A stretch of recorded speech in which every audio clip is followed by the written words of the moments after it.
Praise the Lord. Praise the Lord. Hallelujah. Hallelujah. Let us close our eyes and let us pray. Loving Father, we thank you. We praise you. Lord, each one of us face storms in our life. And every storm that comes against us wants us to be defeated, tortured, and destroyed. You said the thief comes to steal, kill, and destroy. But you have come to give us life, and life in abundance. So, loving Father, in the name of Jesus, we pray that you teach us your ways, how in the midst of the storm we can still stand strong and overcome every trial in our life, victorious. Give us the secrets so that we make the right decisions, and the right decisions will take us to the right destinations. We thank you, we praise you, in the glorious name of Jesus. Amen. Amen. So let's go to Mark chapter 4.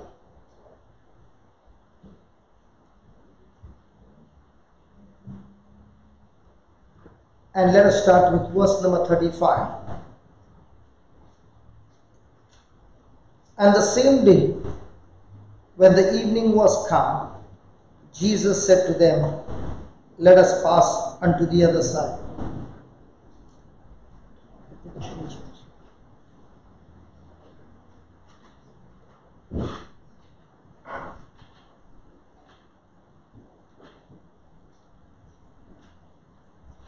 Can you read it again? And the same day, when the evening was come, Jesus said to them, "Let us pass over unto the other side."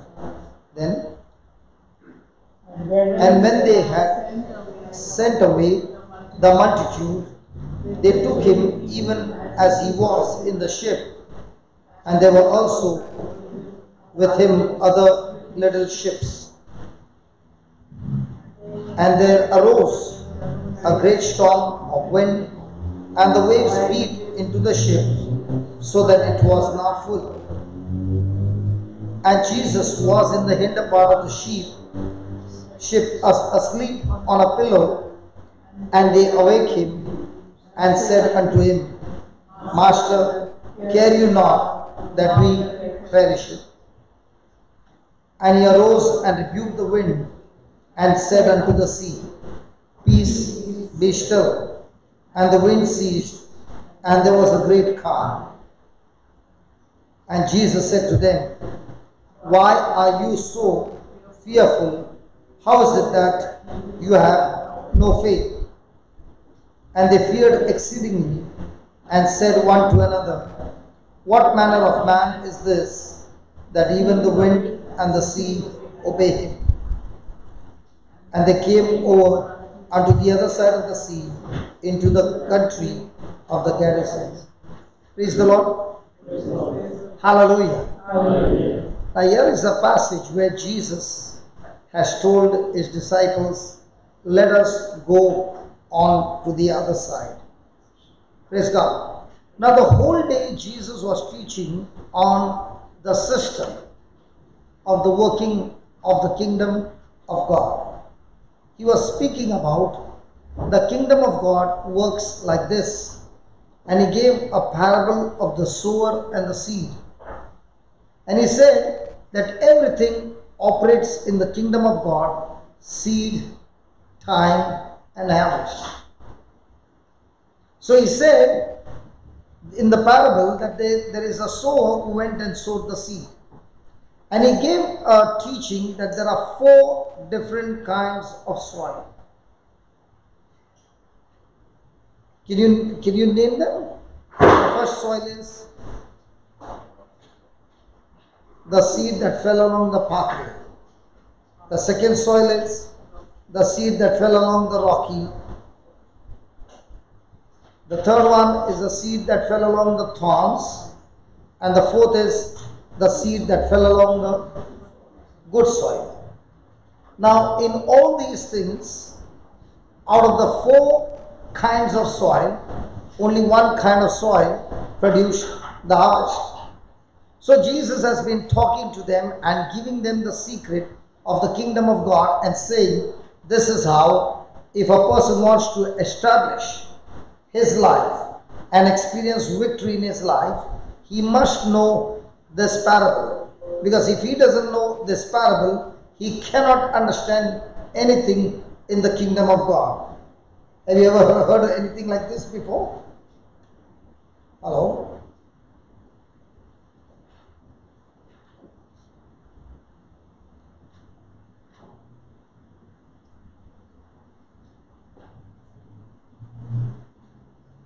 If you read that Mark chapter 4:13, Jesus says, any person who wants to work and have life in the kingdom of God must understand this parable.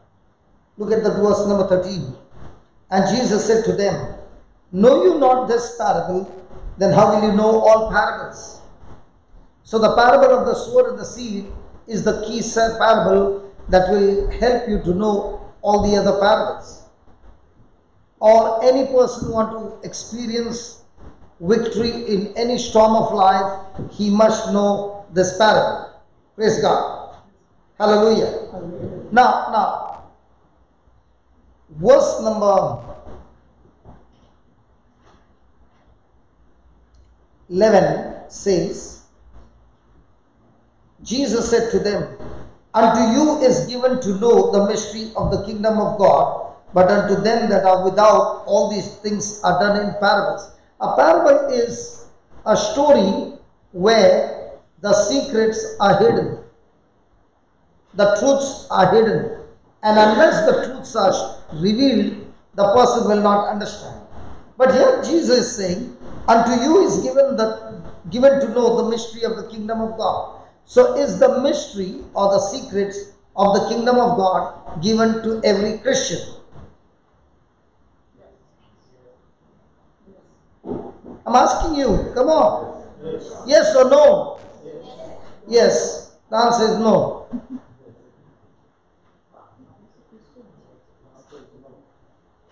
Now some of you are looking at me astonished. I'll explain to you.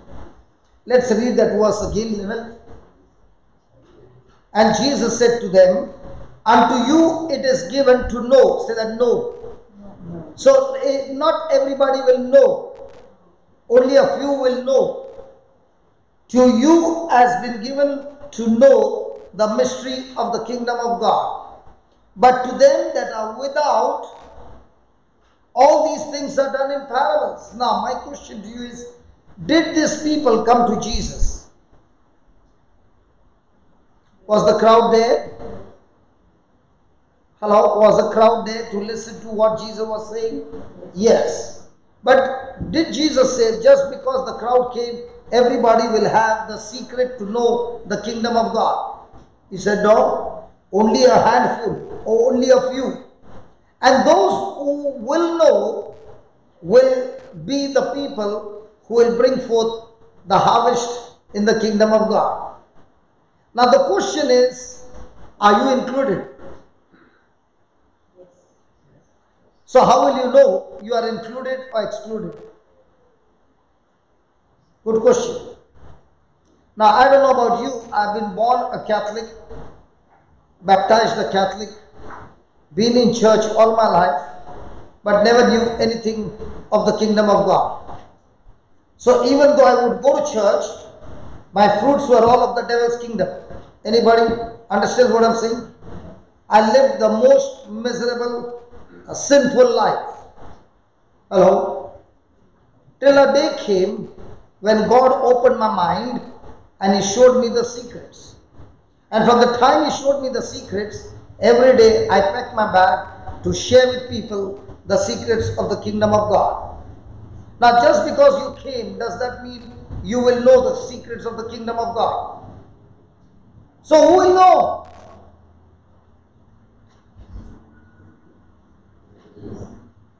Okay, the answer comes from verse number 10.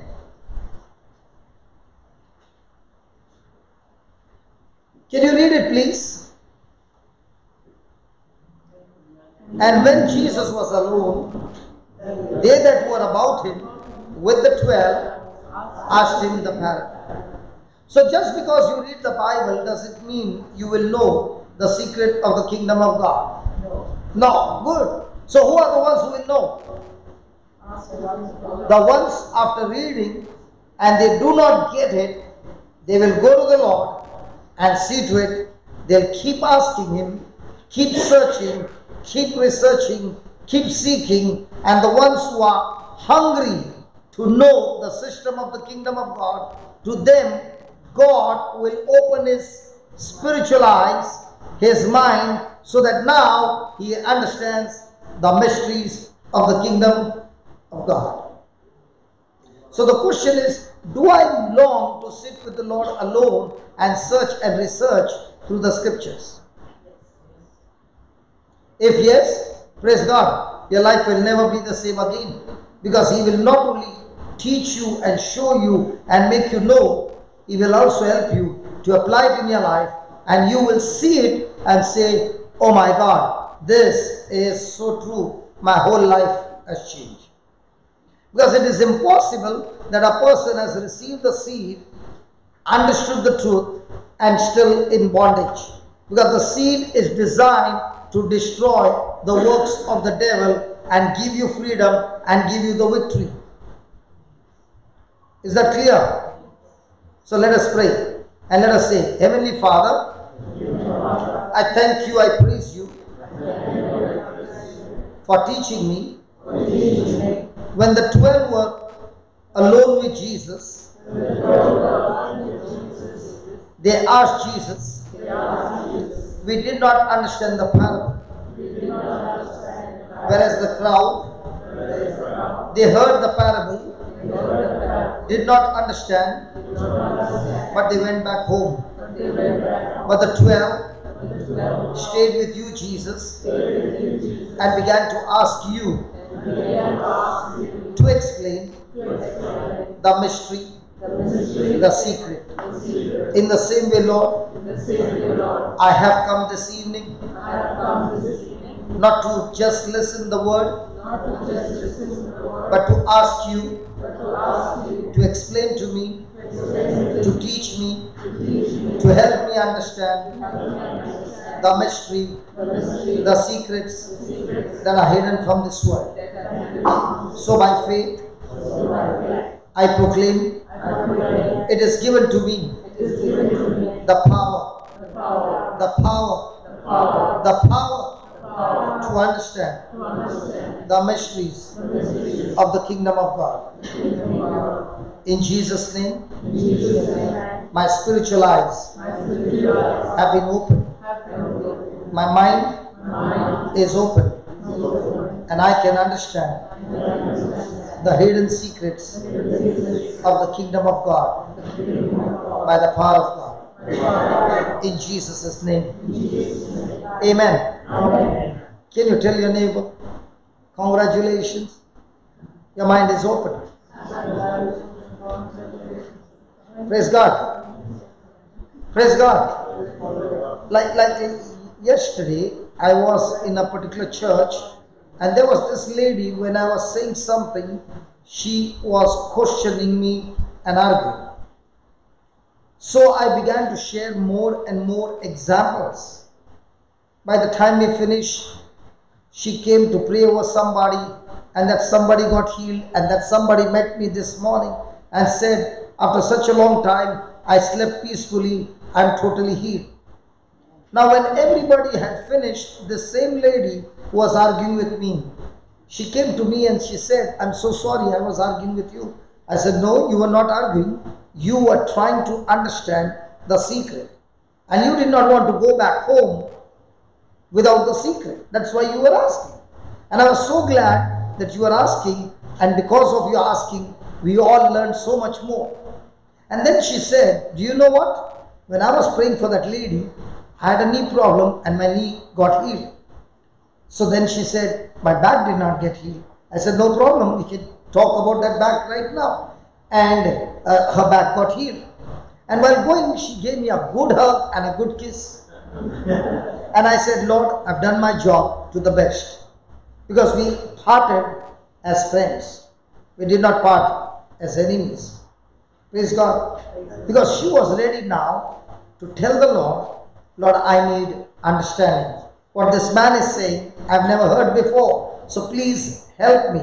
Spiritual things cannot be understood by your senses. It can be only understood by the mercy and grace of God. When He opens your spiritual senses, you can understand the truth. Praise God. Hallelujah. Then He gave them, we'll come back to the storm, just I'm giving you the outline. Then He came back and Jesus gave them the parable. He explained to them the parable. The seeds that fell along the pathway, who are those people? We have heard this parable so many times. Come on. Okay, read that, brother. Put that 14 and 15. Come on, let's read it.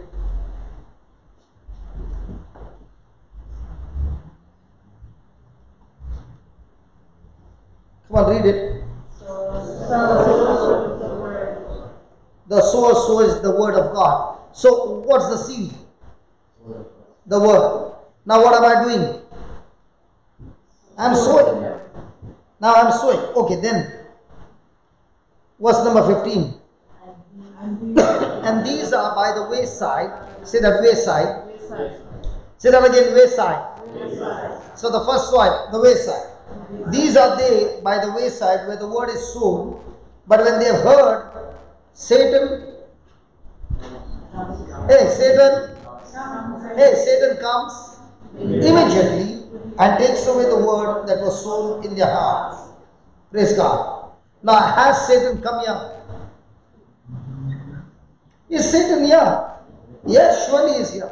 Why has he come? To take the seed away. So what's the use of me to cast the seed? Anyway, Satan will take the seed away. Now, will he be able to take the seed away from each and every person's heart? No. So which category of people are those from whose heart he can take the seed away? Ask your neighbor, are you the one? Come on, whose heart he will take away? The one who comes to church every day? Or the person who's coming for the first time? Come on. Now, let's go to Matthew chapter 13 and 19, and then we will come to know who are the ones from whose heart Satan will take the seed away. Praise God. So even though you came for this service does not mean you get blessed. Because if you allow Satan to take the seed away, when the seed is over, is gone, you cannot get the fruit. You cannot get the harvest. So what do you need? The seed. Now Matthew 13, 19, what does it say? When everyone hears the word of the kingdom and understands it not, then Satan comes and takes that seed away. So what is very important for me when I come for a service? Hello, what is very important? People understand. Praise God. To wait when the healing session begins. Very good. To wait when the preacher is going to lay hands on the sick. To wait when the worship will begin. The Bible doesn't say that. The Bible says, when the word is preached, the preacher has to give the congregation understanding. Say that, understanding. What is understanding? So knowledge and understanding is the same.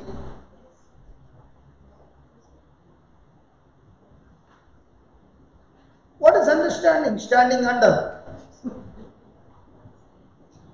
Okay, how many of you got mobiles? Take your mobile in your hand. Come on, I'm going to give you the explanation of the word understanding. Go to the keypad where you dial the number. And no cheating and no copying from the neighbor's phone. Be honest, okay? Are you going to be honest? Yes. Now go to the keypad and type my number. I'll give you my number. So you can always be in contact with me. Okay? Plus 91. Now some of you are trying to search in your mobile that plus and you can't find it. And instead of plus you put 2 zeros there. Don't cheat. I want plus. How many of you did not get plus? Raise your hands up. Come on, be honest. How many of you did not get that plus? Raise your hands up. Brother, you got plus? Yeah? Good. But you are doing again and again. That's what I thought. Did you get plus? Now those who did not get plus, their phones are having a problem. Okay, those who did not get plus, go to that zero and keep holding the finger there. I like the way the person goes. The expression was so beautiful. Now, what did you get? Yeah, but what did you get? Understanding. You got knowledge, which is practical, by which you got understanding. So what is understanding? Understanding is not just knowledge. Knowledge put into use, by which you get result, is understanding. Now when you come tomorrow and I say, put plus, again you'll say, hey brother, there's problem in my mobile. Will you say that? No, because now you got understanding. The second time if somebody says plus, you'll say, I know. And those who got plus, they were also in the same boat before. Till somebody came and taught them and they got understanding. Today they are saying, I know. But what about the day when you did not know? So the word of God is practical and it has to be used. So the preacher's job is to make the preaching in such a way, how will this person apply this scripture in his day-to-day life? The scripture has practical life applications every day. And when a person begins to understand that if I take a decision on this level and I take a decision this way, the results are different. For example, yesterday we learned there are two kinds of belief. One is the belief that comes through my senses.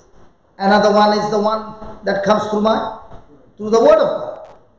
So when I take my belief on the word of God, I am understanding to do things according to the kingdom of God. When I take decision based on my senses, then I am understanding to take decision based on my senses. And the example was, if I have $10, I spend $7 on a poor man, my senses will say $3. I got $3. But when I believe in the word of God, the word of God will say, I will have $700. Praise God. Hallelujah. So how many people come to church to listen to the word to get practical life application understanding? And if the person has not got any life practical working understanding, he goes out of the door and lives the same life as he was living before. So the seed that was planted, is it there or Satan has taken the seed away? Are you following? So who are the ones that Satan could not steal? The person wrote down what was taught, went back home and said, this is what I'm going to practice. And the moment he started practicing, Satan could not take the seed got planted in the heart. Is that clear? Hello? So how many people in the church come under this category? One person, very good. 2%, very good. How many? 5%. Or most of us. And because of which, you find yourself, I am going to church, but I'm coming back and I find no change in my life. There's no change in your life because you never understood how the kingdom of God works. First soil. Second soil, Second soil. These are they likewise which are on stony ground. Who are the ones who are on the stony ground? I thought you already knew, that's why I never touched this scripture. I was going to go on the storm, and the Lord turned me around to this parable. Who are the ones where the seed fell along the stony ground? Sorry? What did he say? In my English? Don't put the next line. They are the ones who heard the word immediately, receiving it with gladness. Praise the Lord, hallelujah, hallelujah. Thank you, Jesus. So these are the rocky stones. Who are these people who received the word and it fell along the rocky stones? Those who are glad. They call up everybody. You know, I went for a retreat and my whole life changed. Praise God, hallelujah. And this happened and that happened. But then what happened? Next slide. They have no root in themselves and so endure but for a moment, and afterward, when affliction or persecution arises for the word's sake, immediately, what?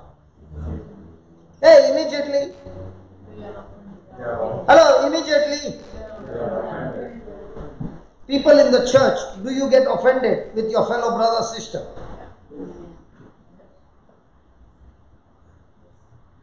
Hello? Please talk to me. Husband and wife, do you get offended? What's the meaning of the word offended? Offended means somebody did wrong to me. Somebody said something wrong to me. Or a negative situation has come against me. When I responded in a negative way, that means I've got offended. So most of the time, we who say our prayers, we who call ourselves Christians, are people who get offended quickly or don't get offended. I planned to come here and do it my way, but that sister came and irritated me and she stopped me from what I was doing. Now I am very angry with her. So which category are you in?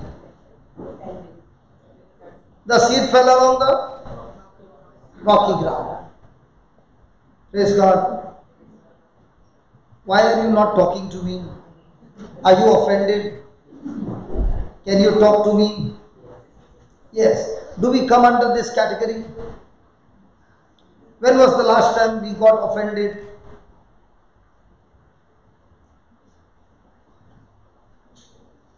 In 19? Listen, my friend. The problem is not with the seed. The seed is supposed to bring the harvest. Satan knows it. The first thing he'll do is he'll attack you in such a way you don't understand the system. Second thing, he will see to it that you get offended. And when you get offended, he has kept you trapped again. Praise God. Hallelujah. Hallelujah. And that's why in the church for small things we get what? We get what? So as long as a person is offended, is he in the kingdom of God or is he in the kingdom of darkness? Okay, we'll read that one passage. It's gone out, doesn't matter. 1 John, I'll read it for you. 1 John 3:13. I love this scripture very much because it challenges all of us. Marvel not, my brethren, if the world hates you. Are there any Christians here?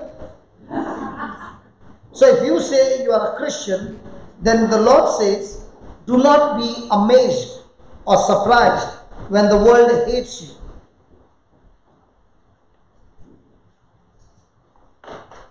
Then we know that we are passed from death unto life because we love the brethren. He that loveth not his brother abides in death. 1 John 3:15. So a person who is not able to love his brother or sister is not even born again. He is spiritually dead. Then verse 15. Whosoever, hello, whosoever hates his brother is a murderer. Thank God he did not say whosoever hates his sister. So brother and sister both included? Yes. Now do you hate somebody? Can it be possible a person came to church but he hates his mother-in-law? Is it possible the person came to church and she hates her mother-in-law? So is she a Christian or a murderer? So is it possible for Sunday Mass when we come, just before entering the church we had a murder in the car? Is there a possibility? So Sunday after Sunday, how many people come who are murderers or sober people? When was the last time you committed a murder?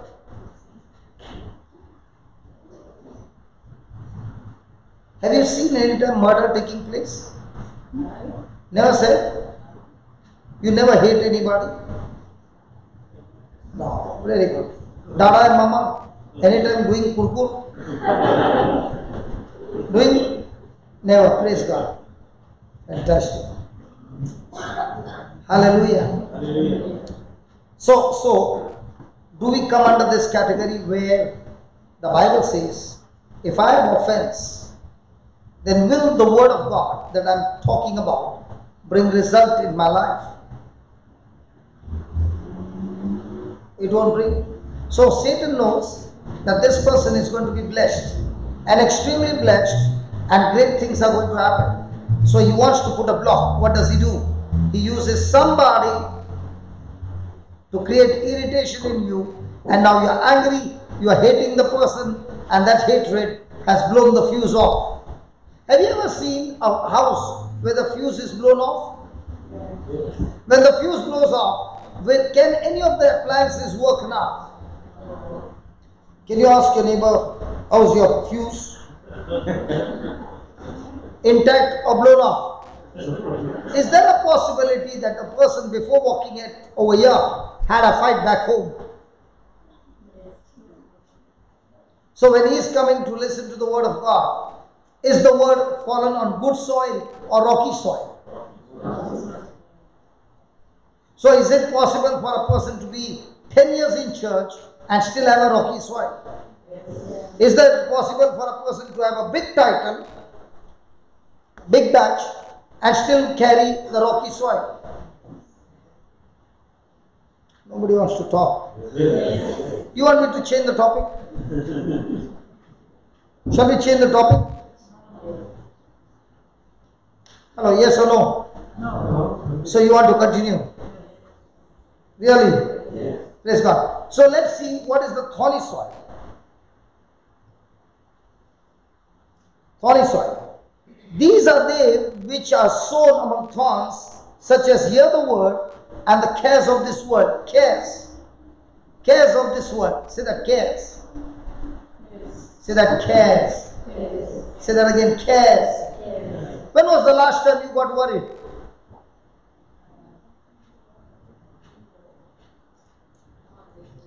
If a person is worried, does he come under this category? Because the Bible, Jesus says, anyone who carries worry is the one who is saying, Lord, I do not believe you, I do not trust you, I'm an atheist when it comes to this area of my life.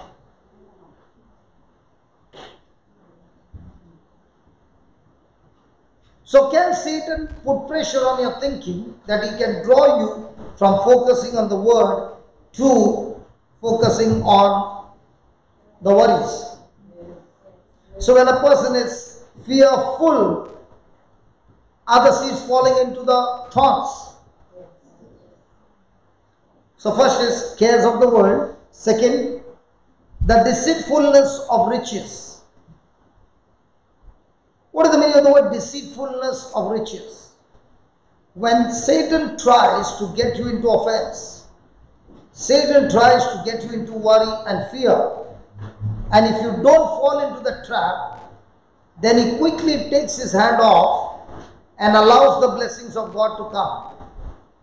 Once the blessings of God comes, the person gets so much engaged in the blessing that he forgets the blesser. Possible? Have you ever seen people who are sick? They will come to church. Once they get healed, after that, do you see them? So what does the devil do? He tries to attack a person. First, he will give him cares. If he doesn't get caught up in cares and he's still believing by faith, the next thing he will do is he will remove all the blocks. The person gets blessed, and he gets so much blessed that he forgets the blessing. Praise God. Hallelujah. And if he finds that this person did not get caught up with cares, he did not get caught up with blessing, then he comes back with the same area where that person had fallen into sin. How many of you have ever eaten Lay's chips, Lay's? I'm not advertising, okay? But when you take that packet, it has got a cut on the packet which is zigzag, right? When you put pressure over there, does it tear the packet? But if you take the same packet and you put pressure on any other side, can the packet tear? No, it's extremely strong. In the same way, Satan knows your strength and he knows your weakness. So where is he going to come and punch you? That's why years have come, years have gone. He keeps attacking you in the area where you have fallen into sin in the past. So if he wants to stop you from experiencing God's harvest, all he has to do is he has to put pressure on that sinful area where you were once upon a time a slave but now receive freedom. He'll put pressure on you in that same area and tempt you so that you fall into the same temptation again. And once that person has got into the temptation, Satan destroys that person completely. So what are the three soils we learned? First one is the pathway. Who are the ones who fell along the pathway? Those who heard the word but did not understand. Second one is the rocky stones. These are the ones who understood the word, but because of persecution, opposition, on account of the word, they get easily offended. Third soil is a soil that fell along the thorny bush. First, Satan tries to get him into worry so that he is fearful, no longer faith. If he finds that this person is not getting trapped in this, the second trap is he allows the blessings of God to come in so that the person is drawn away, attracted to the things of the world, and gets distracted from God. Once he sees that this person does not fall into this trap, then he comes back with the old trap where the person was in slavery, and he attacks the person in the same area of sin, and that's when the person is weakest, he gets him into the trap. Now, the person is no longer obeying God's word, the person is living the disobedient life, and the disobedient life destroys the person completely. The fourth soil. The fourth soil is the good soil. This is a soil where the person is bringing in the harvest with lot of patience. Praise the Lord.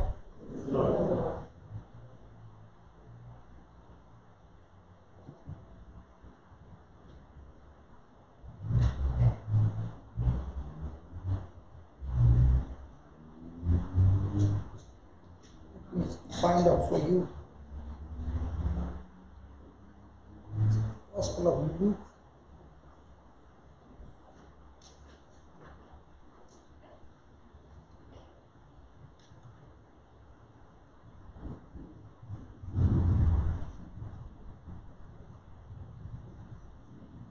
Luke 8.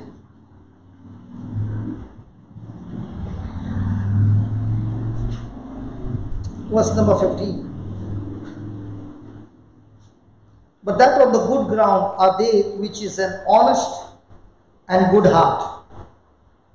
Honest and good heart, having heard the word, they keep it and bring forth fruit with patience. Say that word, patience. What is patience? Long suffering. 3 marks question, not one word. Explain long suffering, patience. That's from that translation, isn't it? Long suffering. Yeah, what do you understand by long suffering, patience? Righteousness for a long time. Suffering long, Long time. In righteousness. when you suffer long time, it is patience. Can be redemptive suffering. So if that was so, all the Indians would have been having all good hearts. Understanding. Patience is understanding. Be prepared to just understand what's going on, sit and Just bear it. understand. You can't have patience without understanding. Okay.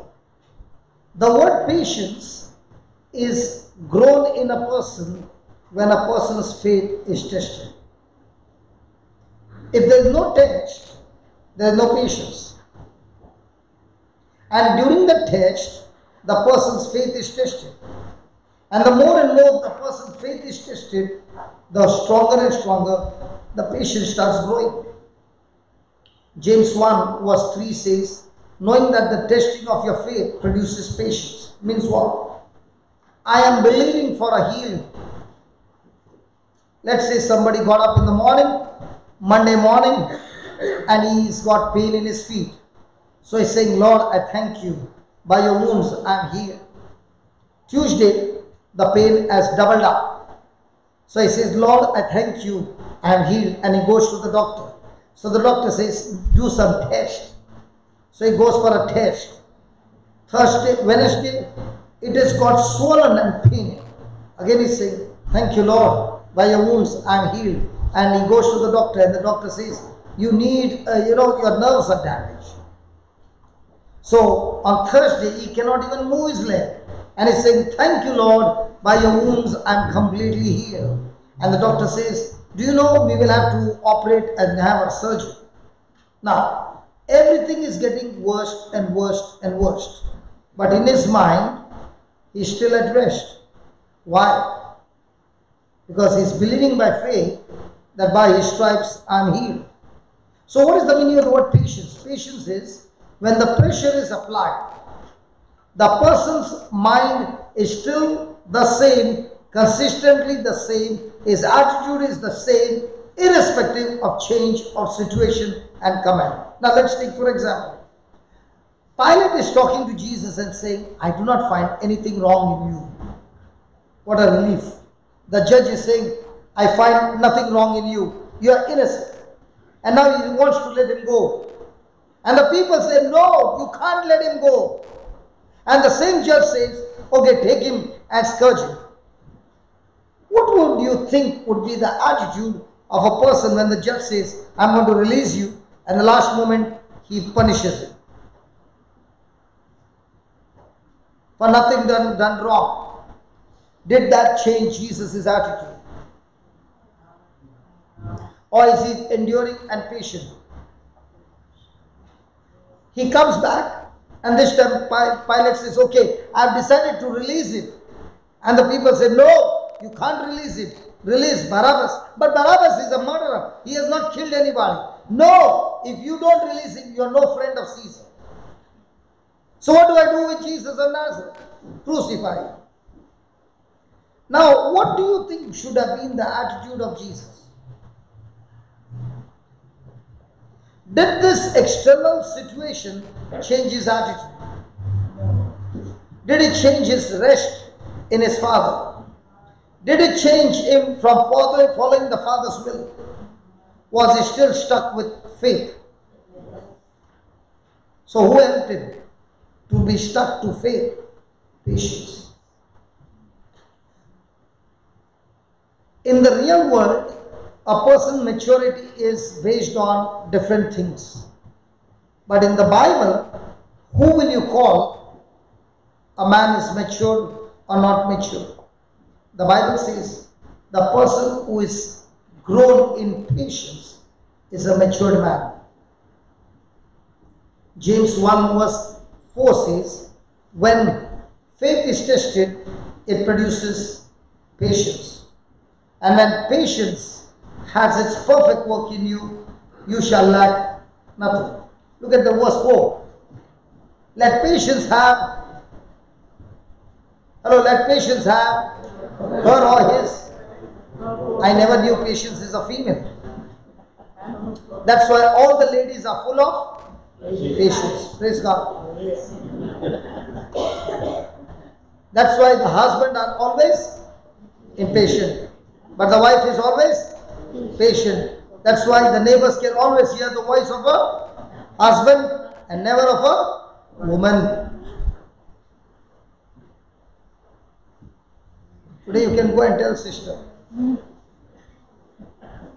Let patience have its perfect work in you, and you shall, that you may be perfect, entire, wanting nothing. So that means if I am lacking something, why am I lacking? That is the area where I am having no patience. So if I want to be free from that area, I must develop what? Patience. So patience is developed in warfare or without warfare?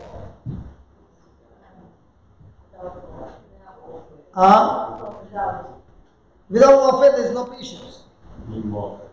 During warfare, patience comes to your rescue. Now as I gave you the example, the person's situation was getting worse and worse and worse. And his faith was saying, hey, come on, by the wounds of Jesus you are healed. Now, faith has begun to waver because instead of getting healed, his condition is going more worse. So what does patient do? Patient come to his rescue and says, when a person is patient, he is the same. His mindset is the same.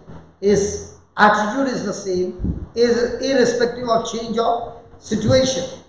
So do you find Jesus patient or impatient? Now, when Jesus embraced the cross, did he embrace the cross with joy or with worry? Joy or fear? So what is joy? Hello, what is joy? Brother Nick, right? Mac. Brother Mac, what's joy? I can see a broad smile. That means that's joy. And your wife also is smiling. That means joy. That is double joy. Praise God. Husband is smiling, joy. But when the wife smiles, she says it's double joy. So what is joy? Sister Rosemary.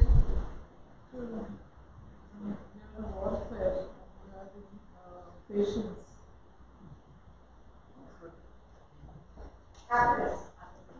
So happiness is joy. Hello, happiness is joy. In between happiness and joy is joy. Sorry?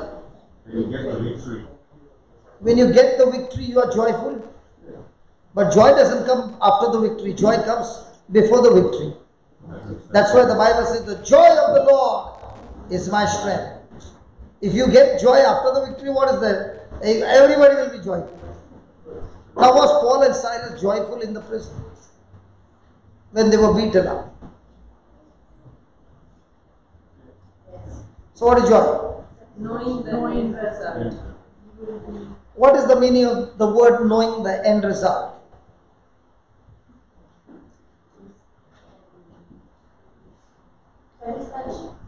Satisfaction. Okay, let me explain to you. Doesn't love come into this? Okay, let me explain to you. Have you ever watched a soccer match live on TV?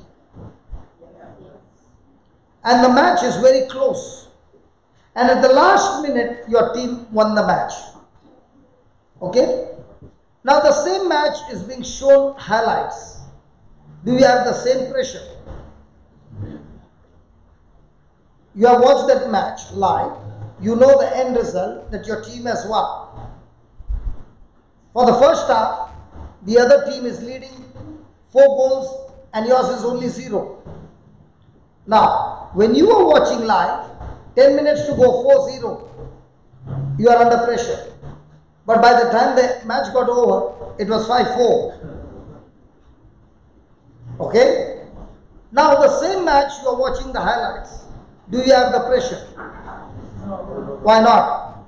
Because you know the end result. In the same way, when a person is going through a situation and his focus is not on the situation but on what God has promised him, he already knows that what I'm going to receive because Jesus has promised me. When his mind is stuck to that knowing is what brings the joy. For example, when Jesus hung on the cross, the Bible says he was with joy. He endured the cross with joy. He embraced the cross with joy. Why was he joyful? For the suffering that he went through, can a person be joyful? No. For the pain he's going through, can he be joyful? No. Just like the mama on the 9th month, when the labor pain begins, she is in extreme pain. But a focus is not on the pain. The focus is she's waiting for the birth of a baby. So what is the labor pain? A labor pain is telling the mother, all your 9 months of waiting has come to an end. It is time for your miracle. You are going to give birth to a baby. So is she focused on the pain or on the baby? All those 9 months, is she focused on the hardship or the baby? But did she see the baby? The baby is inside, can she see it? But is she believing? In the same way, a person has joy who cannot see the victory, but he knows that the victory is mine. Why does he know? Because Jesus is on my side, and Jesus is the one who will give me the victory. And that knowing in the midst of the storm, that knowing in the midst of the storm, trouble and trials produces joy. If the devil wants to destroy you, the first thing he takes out of you is joy and replaces it with worry. So as long as a person is worried, faith is not working. Faith works where there is joy. Faith and patience are twin brothers. In the same way, joy and peace are the twin brothers. When a person is filled with joy, he is in extreme peace. Now everybody were torturing Jesus. But my question is, was Jesus in peace? Were the apostles in peace? Were the disciples in peace? Were those who followed Jesus were in peace? Was Mother Mary in peace? She did not know, but one thing she knew. If God has given the prophecy, He will surely do it. So I am stuck to that prophecy. That's why she would not open her mouth. Okay, has anybody ever experienced impatience? When you are impatient, does your mouth open? Do you need somebody to tell you, open your mouth and say something, or it comes out, it just opens automatically?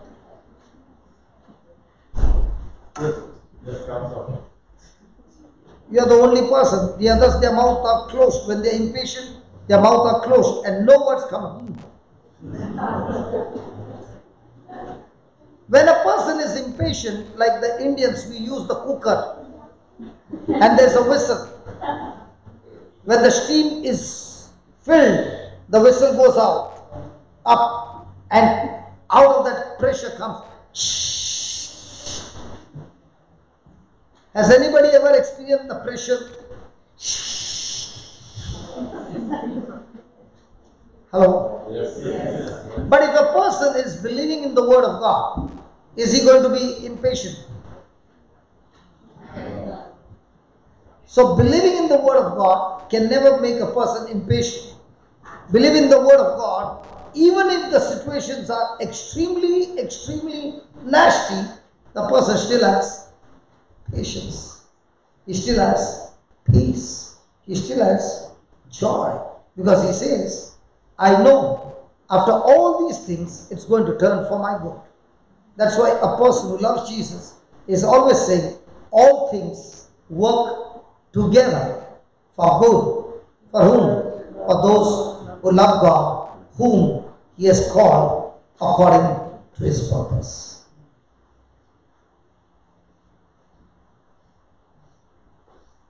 So are all Christians able to bring forth harvest? No. So the problem is with the seed or problem is with the condition of the soil? So problem is with the word or the problem with the heart? So who is in charge of the heart? And who is in charge of the word? So if the heart is gone, the word won't work. And if the word did not work, so do you reject the word or change your heart?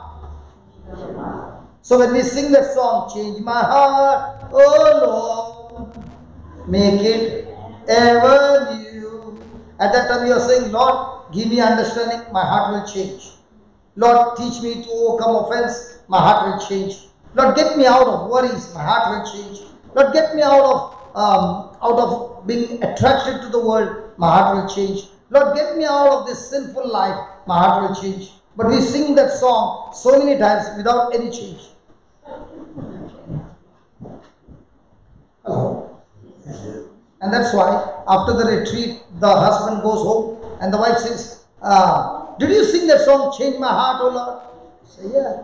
Now tell me, what are the changes?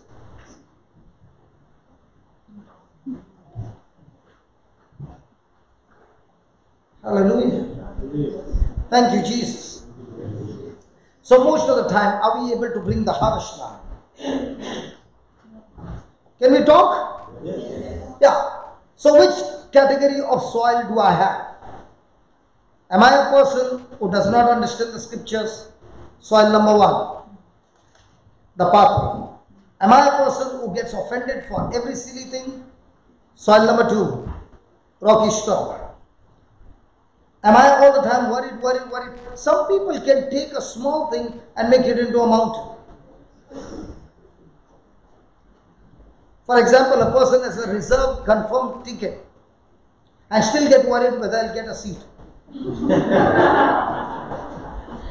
And the wife will tell the husband, come on, let's go early. If you don't go early, we'll not get the seat. And the husband is saying, confirm, I don't care if you come.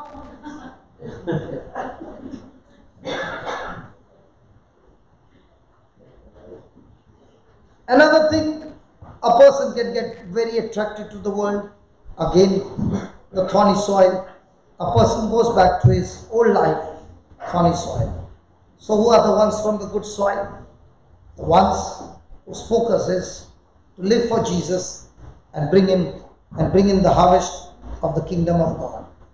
Amen? Amen.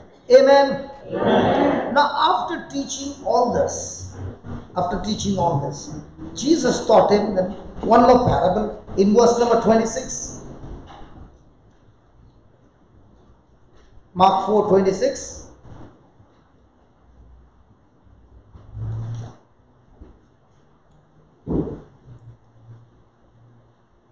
Come on, please read it. I love this scripture so much. And so is the kingdom of God. So if anybody want to know how the kingdom of God works, this is how it works. Yeah. As if a man should cast seed into the ground. So what is the seed? The word of God. What's the ground? My heart. Then he should.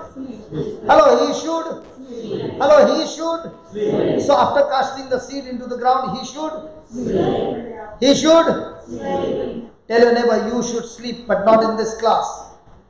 After going home, go to sleep. Now, did he say go to sleep with worry? So has anybody ever gone to sleep with worry? So if a person has gone to sleep with worry, does he have the word of God in his heart or something else running in his mind? So have you ever experienced a night when you went to sleep with worry? We Indians, we got training in India. What about the Australians? Have you ever gone to sleep with worry? Yes. Oh, you all have also got the practice? Now Jesus is saying in this parable, if you want the harvest to come from the kingdom of God, take the seed, plant it in your heart. How do you plant the seed in your heart? Jack and Jill went up the hill. Thank you, Father, water. Then, Jack fell down, yeah, and Jill came tumbling after.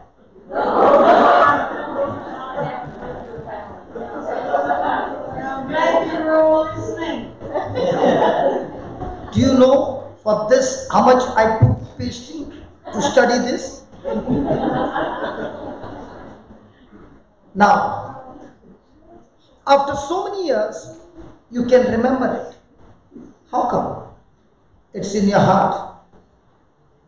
So the word of God has to be memorized so that it is in the heart.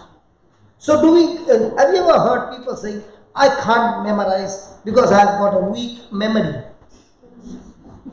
But what the mother-in-law said 30 years back, I can remember. When there is a little friction at home, your mother, your brother, your sister. Now, is it in the heart? So, is the word of God in the heart or mother-in-law's word in the heart? So, whatever is in the heart is a soil that will never discriminate between the good seed or the bad seed. It will always make the seed sprout. It doesn't distinguish between the seeds. The heart is a soil. Whatever seed you plant will start germinating. So every day in our life, there are different people coming and giving you different kinds of seeds. You know, brother? You know, Xavier? Somebody was talking to me about you.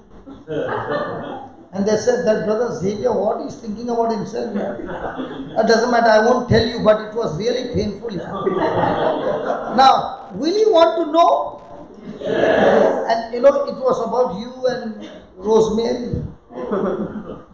It was really painful. I literally cried, brother, listening to like, how can they tell like this about you, brother? Now, will he go to sleep? Will he remember me? Khalas. Every day, people come and give you seeds.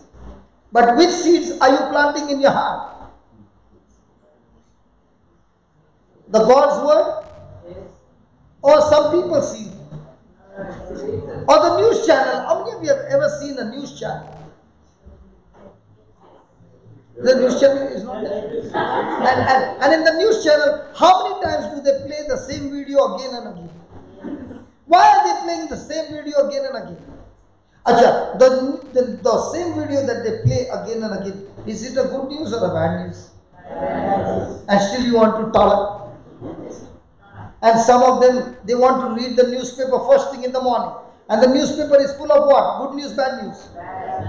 And some of them, they want to go to the toilet first, they need a bad news. So on the throne they will sit and read the bad news. Then only the pressure will come.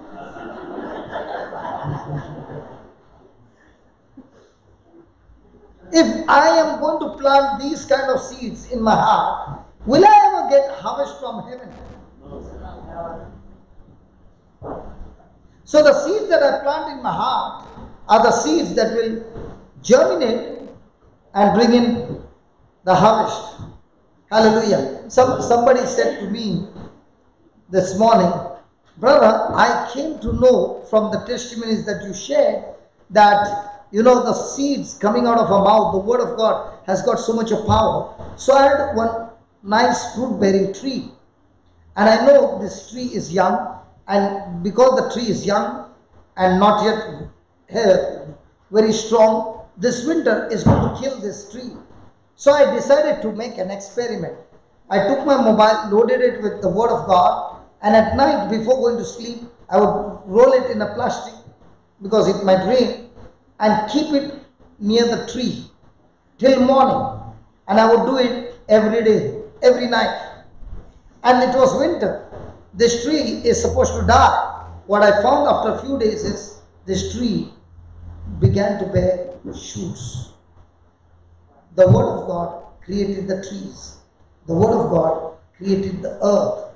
When the word of God is proclaimed, the trees, the earth, and everything brings life. Now the question is, whose word are you planting in the seed in your heart? Which word are you giving more importance? What the doctor said, what science said, or what the Creator said? I don't know. Now some of them want to see the stars. Why do you want to see the stars? Why don't you go and see and read the one who created the stars? Which one is better? The one who created the stars or one who wants to look at the stars? So he's saying he should go and sleep and rise night and day. Have a good night's sleep, and in the morning get up in the morning. And when you are in the daytime, please exercise your responsibility. And when you are exercising your responsibility, he says the seed sprouts.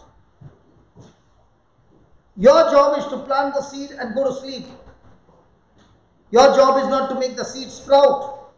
The seed shall sprout because God has put the power in that seed to sprout. And when the seed sprouts and grows up, please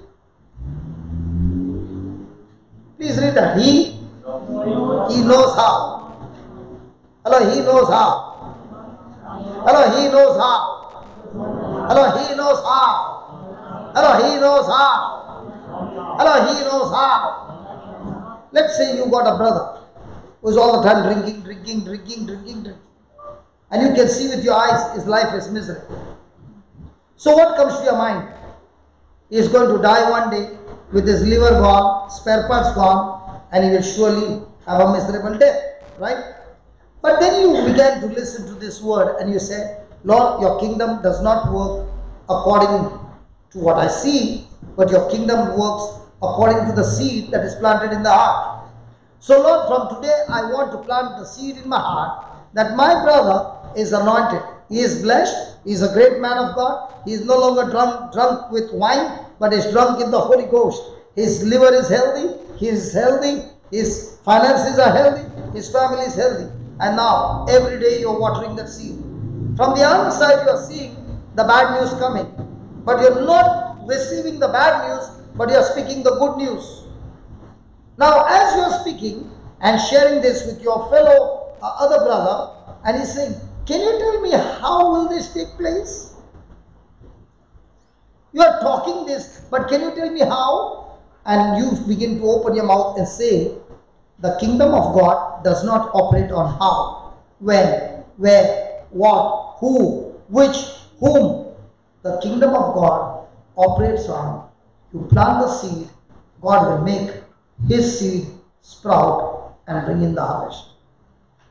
My question to you is, if you planted tomato seeds, will you get potatoes? So if you planted the word of God seed, then what should come out of your mouth? Word of God or the problems? And that is the challenge that Jesus is saying. Even though you can see with your eyes everything is going crazy, can you open your mouth and still speak what I told you? And if you can speak what I told you and go to sleep without worry, but believing that just like the seed sprouts and the seed only produces its own kind. In the same way, Lord, I am so thankful to you that this seed that I planted about my brother will produce its same kind. My brother is anointed. My brother is blessed. He is set free. He is powerful. He is healthy. He is strong. And when that person is going on repeating that, he is watering the seed. And then, what is speaking? What is believing? He is receiving. But that's how faith works. Hello? That is how faith works. Faith has got 4 departments. First comes speaking. Say that, speaking. Say that loudly. Speaking. Then comes believing what is speaking. Third one, receiving what is speaking. And fourth important, forgiving those who are against him. Again. How does faith of God work? The kingdom of God works this way. First comes speaking. Speaking what? Your emotions or the word of God? Second, believing what? The emotions or the word of God? Receiving. Receiving when you saw it and received, or before you can see, you have received it by faith. Received by faith. And fourth, very important, before the project can get over, there is always going to be offenses coming. In the midst of that offense, are you taking the offense or forgiving? And a person who is practicing these 4 things will always see the harvest.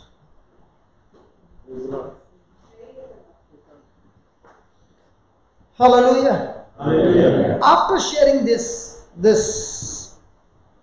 basic God kind of faith, Jesus said, let us go to the other side. Now we will see what these 4 things are.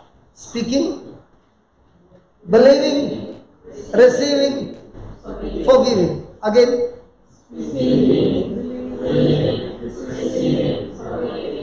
So the speaking is what?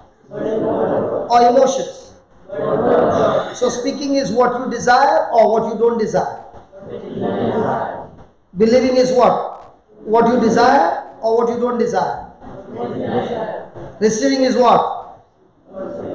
What I desire. Forgiving what? Any person who comes against me, I forgive. Means what? I cancel everything that has come against me and I let that person go. Hello? Yes. Again, 4 steps. I don't want you to forget. And then we will see how this storm would stop. Because the storm will stop on these 4 steps. If this storm can stop on this 4 steps, can you stop the storms of your life? What are the 4 steps? The same. Speaking, believing, receiving. Again. So let's study on these 4 points. First one, 35. And the same day when the evening was come, Jesus said to them, let us pass over unto the other side. Let us or let me? Let us or let me? Let us or let me? So is that us including the disciples? So who made the plan to go to the other side? Jesus. So did he do the speaking? Hello, did he do the speaking? So based on that speaking, has the faith started to operate? First step. Then, when they had sent away the multitude, they took him even as he was in the ship, and they were also with him the other little ship. Now, did they agree with Jesus? Yes. Did they take him in the ship? Yes. And there arose a great storm of wind. And the waves beat into the ship so that it was now full. Now, did this storm come suddenly? Hello? 37. 37. Sorry. I thought it was on the screen.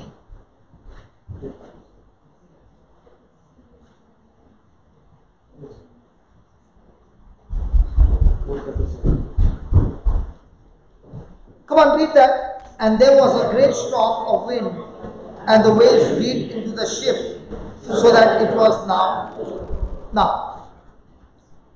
Had Jesus told them, let us go to the other side, when the storm came, and they were actually physically in conflict with the storm, did they remember what Jesus said, or were they only focused on what they saw? Did they forget what Jesus said? Now the parable of a seed and the harvest, does it operate on the seed or does it operate on what you see? Seed. So when Jesus gave them the seed, let us go to the other side, has he made them a promise that he is responsible to take them to the other side? Yes. So will that seed give them the confidence that they are going on the other side? But when the storm rose, did the storm take away their confidence? Yes. Did the storm speak to them? Yes. Did their senses talk to them? Yes. Did fear enter into them? Yes. Did they shut off fear? Did they keep the door open? Yes. Whenever you keep the door open, will fear get in? Yes. So now, when fear got in, who is in charge now? The storm in charge or the disciples in charge? The storm is in charge. Now, has the storm taken over their mind? Yes. Has it taken over their ship? Yes. Slowly taking over everybody. Now, what is the storm saying? I'm going to kill you. Now, in the midst of this process which is going on, did the disciples, even for a moment, speak to one another and said, but he told us, let us go to the other side? No. Or was that word forgotten? Does this happen in our life? Yes. We remember the promise of God, but when the battle begins, the battle's job is to draw us using our senses. And a faith person is the person who is, even though he sees, he does not look at what is seen, he looks at what is not seen. Let me give you an example. Go to 2 Corinthians 4, verse number 17.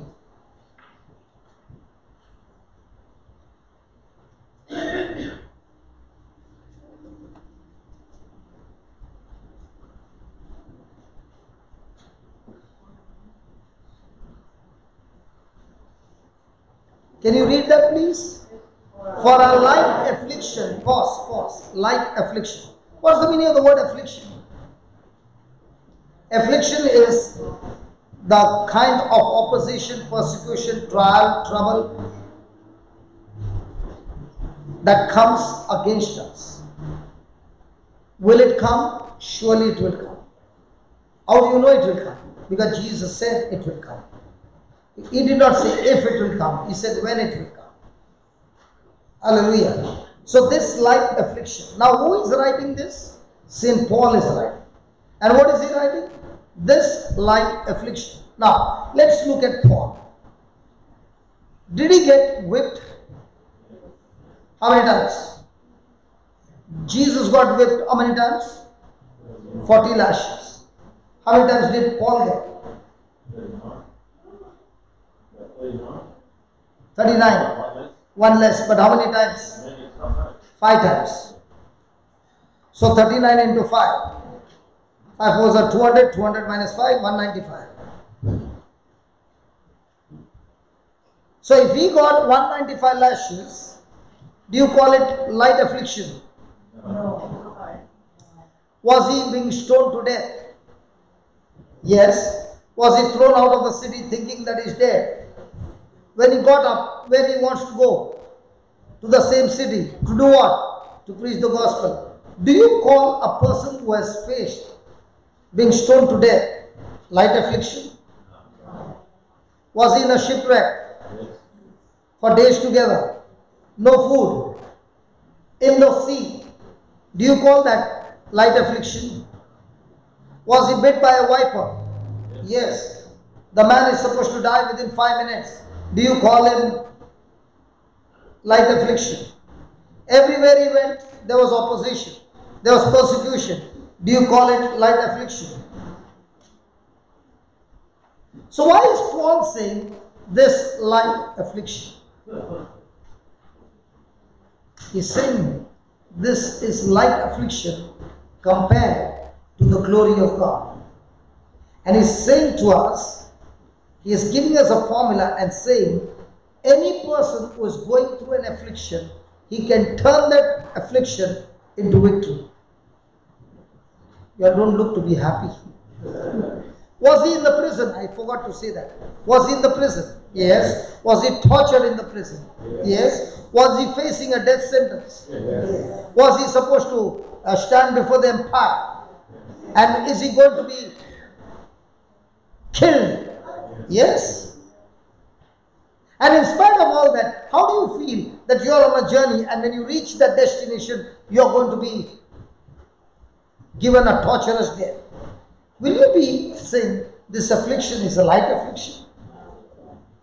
So light affliction, heavy affliction, dangerous affliction, Paul is saying it's not depending on the circumstances, it's depending on the way I think. And it says, for a light affliction, which is but for a moment, worketh for us or against us? For us. Now, supposing a person got a report from the doctor, he is suffering from cancer. So according to this word, is cancer working for him or against him? Mac, you had cancer, right? And you killed cancer, right? And you're healthy, right? So when you got that news that you're suffering from cancer, you are laughing and rejoicing and dancing, right? Don't tell lies. Don't tell lies. Because the cancer was saying, I'm going to kill you. And I'm going to kill you in such a way that your wife and children are all going to lose you. And they are all going to see you a torturous death. So now when you get a report like this, is this going to work for you? Sister, can cancer work for him? Then how come the word of God is saying, your affliction is supposed to work for you?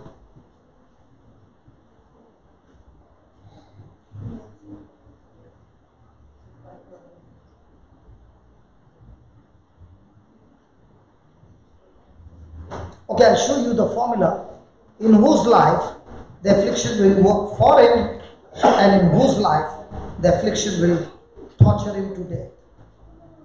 Okay, read that. For a light affliction which is but for a moment works for us a far more exceeding and eternal weight of glory. What is glory? Hello, what is glory? God's glory filled the temple. What is glory? Glory is, I did not see God, but I saw His hand with amazing signs and wonders and miracles that He did in our midst. So what is glory? Glory is God's supernatural power manifested in such a way that you can see it with your naked eyes, with your natural eyes. For example, somebody was watching the video and this person, I was talking to this person in Hyderabad and she said, brother, I've seen so many videos of yours that the healing, but that was something amazing. When the girl said that a cornea has been damaged, there is it has been damaged, it has been corroded, and because of which the black spot is come of corrosion. And you are saying in the next 3 minutes or 5 minutes, we are going to see that this cornea will be recreated, brand new, and there will be no spot. Now, when the prayer was over and she said, I cannot see, she started crying. Right? When she started crying, why was she crying? Because she said, I got completely healed. Now, did we see God? No. Did we see Jesus? No. Did we see the Holy Spirit? No. But did we see His work? Yes. So when a person is in affliction, that affliction is not only going to be killed, but God is going to turn that affliction into glorious testimony. So that affliction which has come against you is actually working for you. Means what? He is going to teach you his way to destroy and kill that affliction coming against you. Now, who are those people when they get a bad news, instead of they getting victory, they get defeated? He gives you the answer in verse number 18. 18. Look at the 18th verse. While we look not at the things which are seen, but we look at the things which are not seen. The things which are seen through these eyes. The things which are not seen are seen through the scriptures. I can see, Rosemary, you are sitting with Lumina, but with my natural eyes. But I can also see with my spiritual eyes that there are angels sitting next to you. How can you see angels? I can see angels through my eyes of faith. How? Because God said in His word that He has put His angel charge over you. So do I need to feel the angels? No. Do I need to touch the angels? No. Do I need to see the angels or smell them? No. I know they are there. Why? Because I'm not looking with my natural eyes. I'm looking with my spiritual eyes, what He has declared in His word. When a person begins to look through not vision, but makes a vision on the word of God, that affliction will turn into glory. There are two kinds of people. Some of them get vision from God. The other one does not get a vision. But he says, God, if you said that, I make my vision now. I've got angels with me. I've got the top security walking with me. Can you see them? No. Can you touch them? No. But they are there? Yes, because He said they are there. Now, are these angels supposed to bring forth my inheritance? Yeah. When will they bring the inheritance? According to the word, when I command them with the promises of God.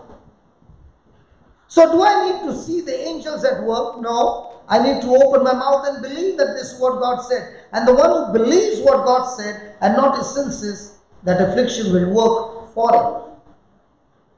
Now when you see a person in the hospital getting a bad report, how many of you see the patient joyful and how many of you see the patient extremely sad? When a person believes the promise of God, is saying, I've just come here to rest and I've come here to preach. Now, when these nurses are going around, I've got a chance to preach to them. There are patients around, I'm going to preach to them. I've come here to proclaim the word of God. I'm not scared of this sickness, because this sickness, as for the word, has been already killed. According to the word, I'm already healthy. I'm already healed by His wounds. Now, is he looking at the report to believe, or is he looking at the word to believe? So a person who is looking at the word to believe, he kills that affliction and comes out victorious. He not only comes out victorious, he has gone there and changed everybody with his preaching. The priest who taught me in the seminar, he got cancer and he was in the hospital. So he did not tell anybody in which hospital he is, because so many people will come to visit him. So he was in the secret. So when I came to know, I called him and I said, Father, can I come and just say a small prayer with you? Now, he's my principal, but he watches the teaching on the YouTube. And again, when I went to meet him, he was so happy with me. So then when I went to meet him, he was not on his bed. So I said, the nurse, where is he? Oh, he must have gone to meet some patients for their confession, or gone for counseling, or like, you will not find him on the bed. You wait here, he'll come. I don't know where he's gone, but he's in the hospital ministering to people, and he'll come back. So when he came back, I said, Father, I've been waiting for you. He said, yeah, I'm so sorry. I had so many patients here to minister to them, and I'm so glad that God has brought me here, and I'm working day and night. Praise God. Now, When he began to say that, I said, what about that? He said, as for that, we have fixed it up. By his wounds are we healed.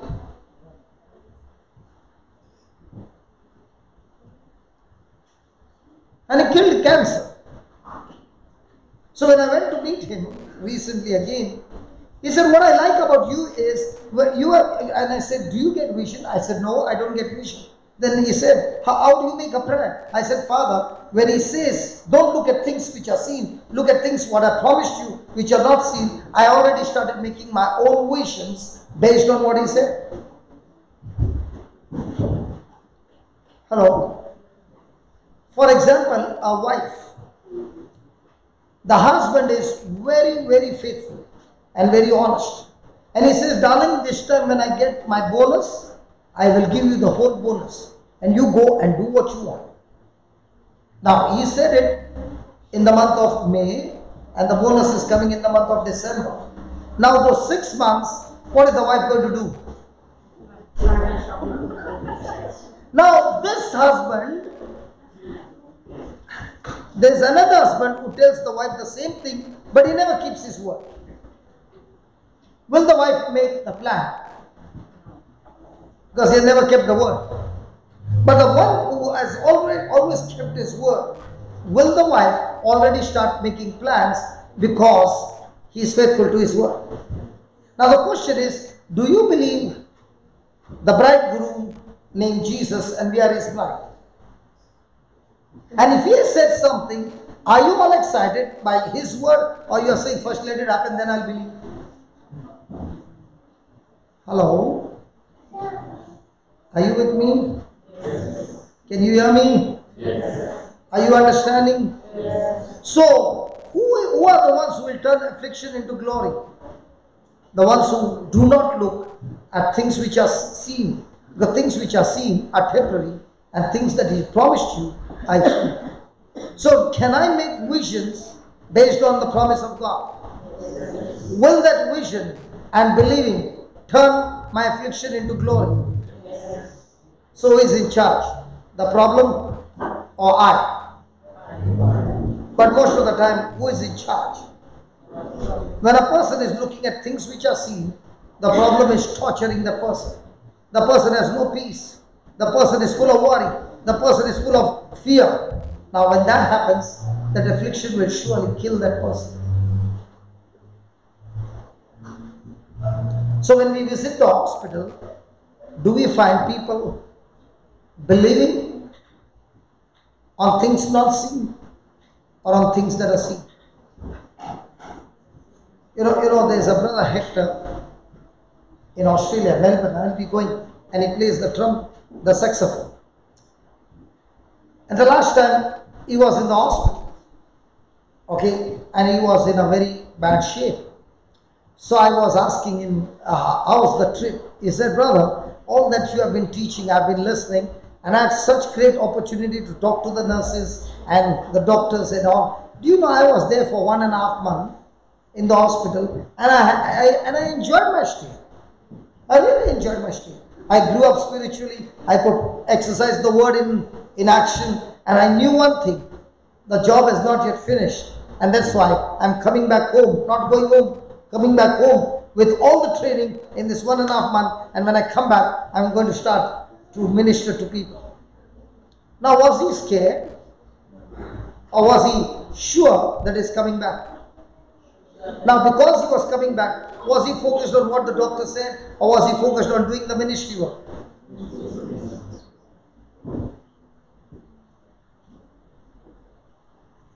Hallelujah. So will it turn into glory? Does it depend on God? Or does it depend on you? Same problem. Different response. That problem kills the person. Same problem. The person operates in faith. Faith kills the problem. Please write down.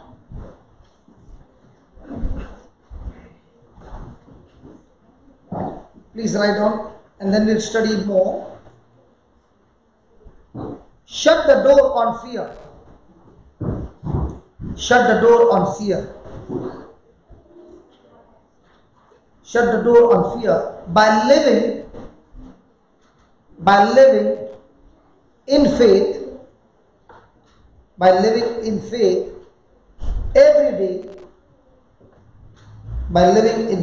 every day, so that you are prepared,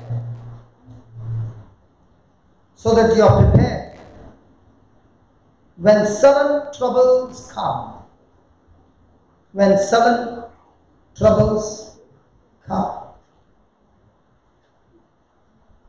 Praise God. Just take a pause and think about it. Did Jesus say, let us go to the other side? Hello? After the preaching, did Jesus say, let us go to the other side? Did they believe in what Jesus said? Yes. Did they take Jesus in the ship? Yes. But when the storm came, were they prepared with what Jesus said? Or they shut the door of faith and opened the door of fear? So were they focused on what Jesus said, or were they looking at the things which are seen? Will that affliction turn into glory? No. Hello, are you getting the formula now? Yes. Write down. Don't wait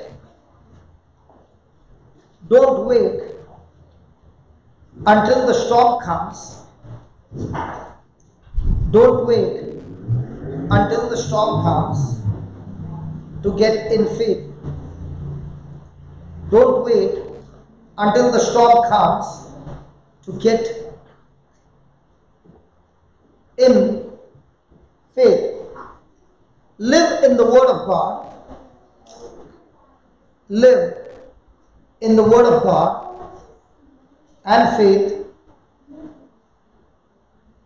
Live in the Word of God and faith every day.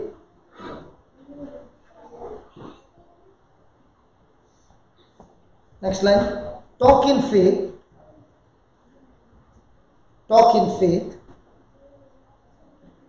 Act in faith. Talk in faith. Act in faith. And you will live.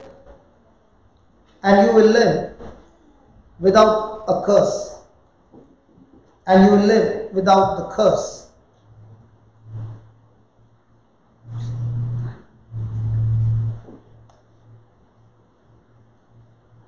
Now, Jesus said to them once, let us go to the other side. How many times did they remember what Jesus said?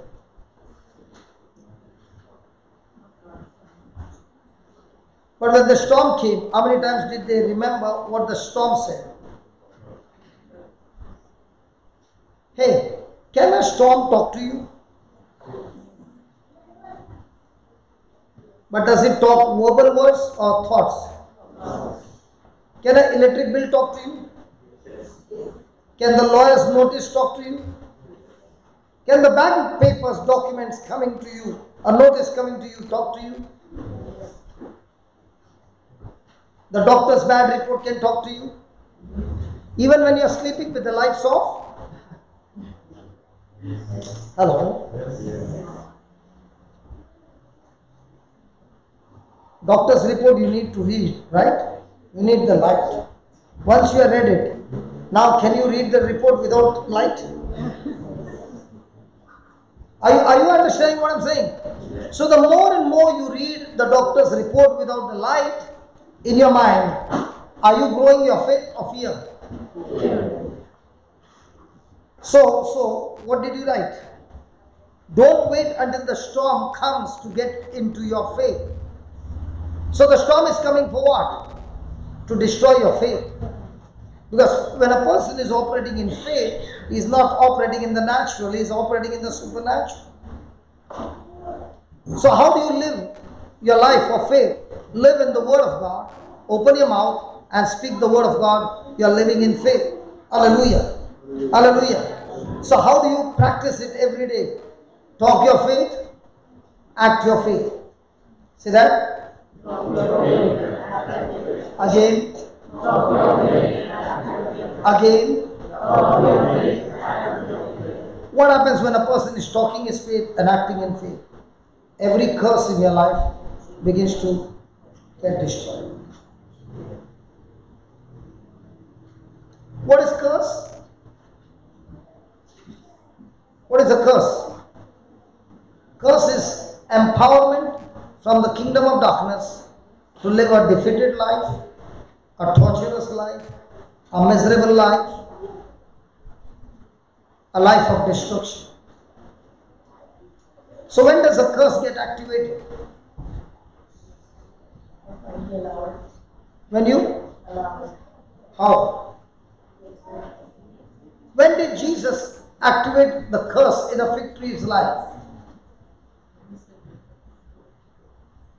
I am asking you, when did Jesus activate a curse in the fig tree's life?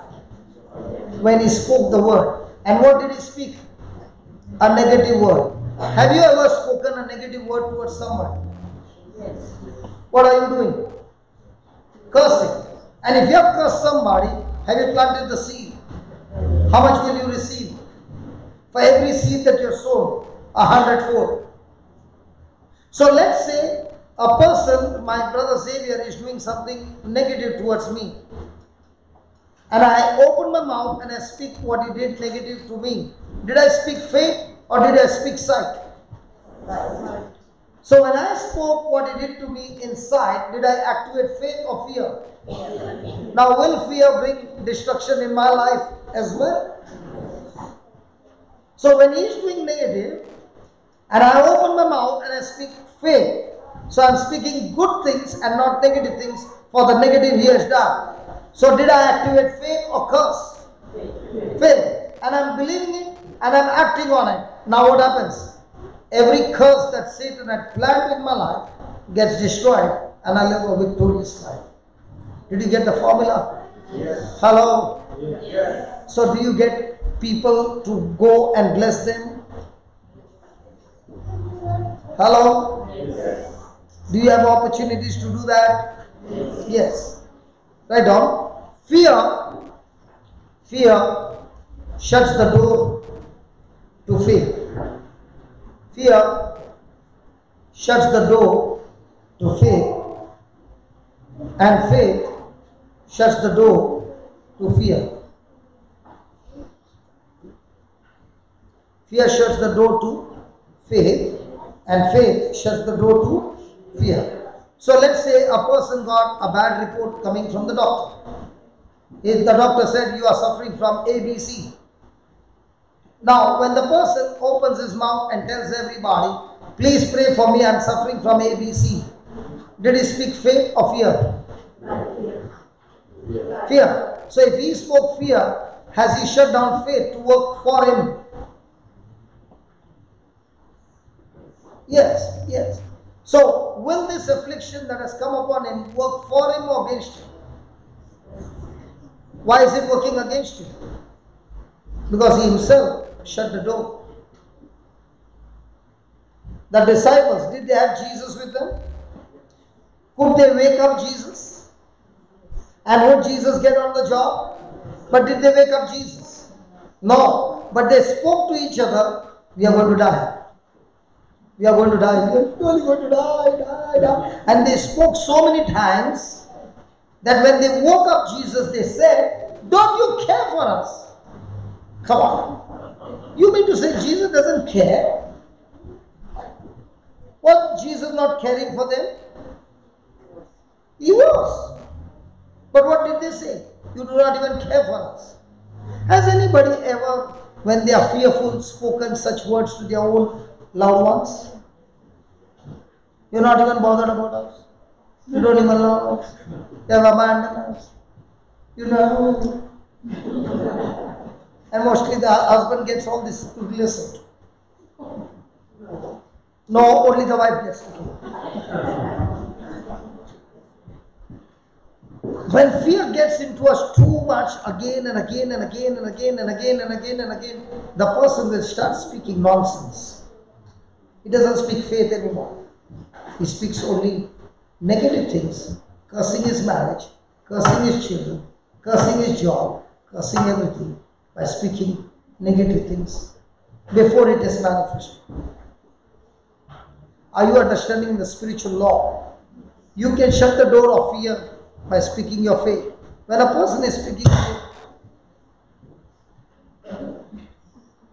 No fear.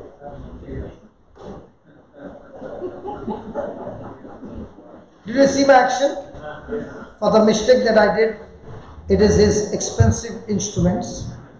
And when I do something, I understand the person who loves his gadgets.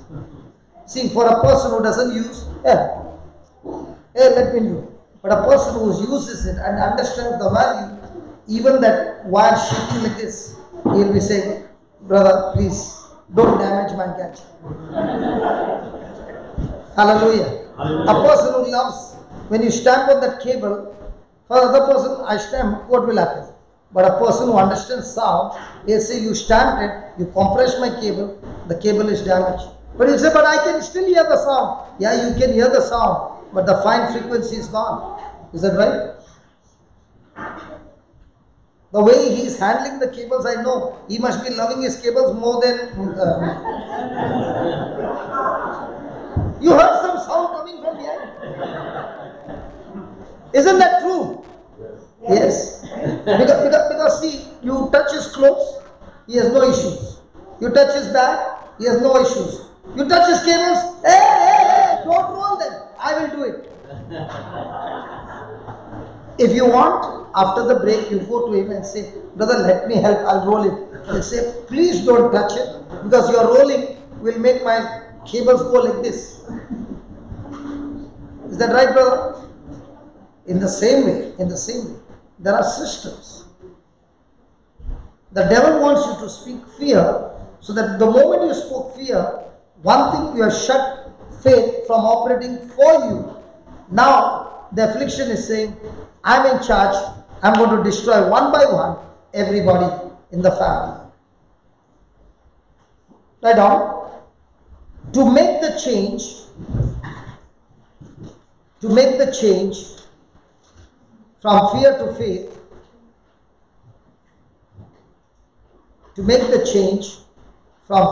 faith, takes time and effort. Takes time and effort. Who wants to do that? Yeah, it takes time and effort. You lay your hand and finish now.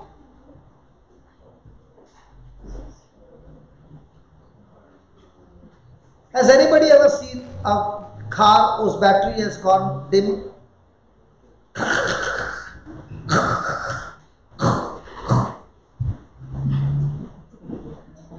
Then what is that person saying? Brother Danny is going with cables, always. Brother! Compassionate Christian stops the car and says, battery, oh don't worry, I got the cable. And start. Car started. He takes his cable and goes. Now, does he need to charge his own battery? Or all the time call him? Hello? So when the preacher comes, he comes with his charged battery and giving everybody a charge. And when he has given a charge, you can see some healings taking place. And you're so happy. And you say, wow, that was a wonderful healing. But after going, you open your mouth and speak your fear. And that healing is gone because faith has been stopped. Now fear has got activated. Now the person comes and says, last time you prayed, no brother, I got healed here over here. Okay? But this time I got here and here and here. How did you get 3 places? Because you laid hands, no? This time also I came for laying of hands. And what did you do the 6 months? I was waiting for you, brother. You will come, no?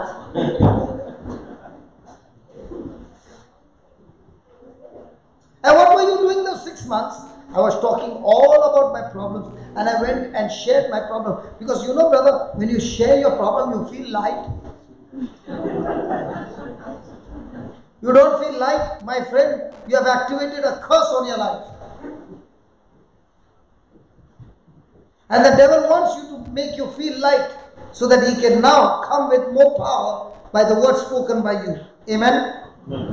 So, to make the change from fear to faith, it takes time and effort, but it's worth it. But it is worth it.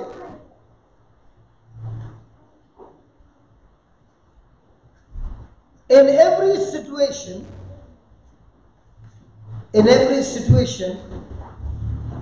stay in faith. In every situation, stay in faith. What's the meaning of the word stay in faith? Remain in the word. Stay in faith. Patience, okay. Matt? Focused. Young man, stay in faith. Always believe what? Seen or unseen? Unseen. So stay in faith means every time you open your mouth, speak the things that are not seen. Because in the midst of your trial, the trial wants you to speak things which are seen. And a person of faith speaks things not seen. And what are the things that are not seen?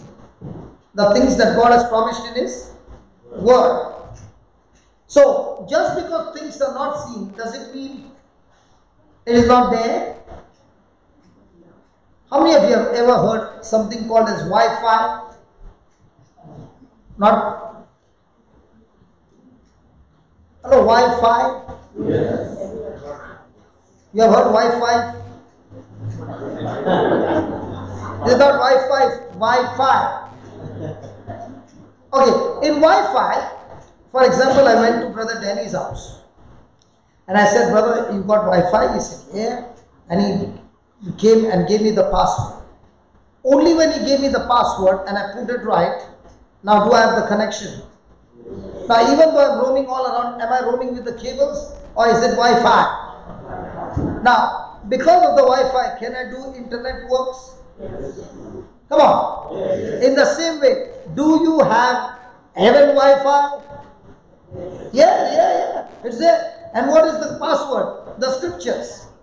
So when you open your mouth in the midst of your trial and you speak the scriptures, now your Wi-Fi connection is with heaven, and now from heaven, all those things that you're speaking is going to manifest.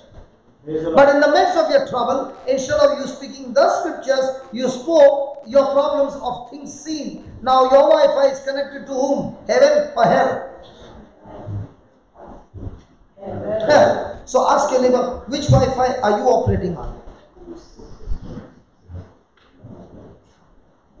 Husband and wife, ask your spouse, darling, I love you so much. When you are annoyed with me, which Wi-Fi are you operating on? She's saying, come home, I'll show you.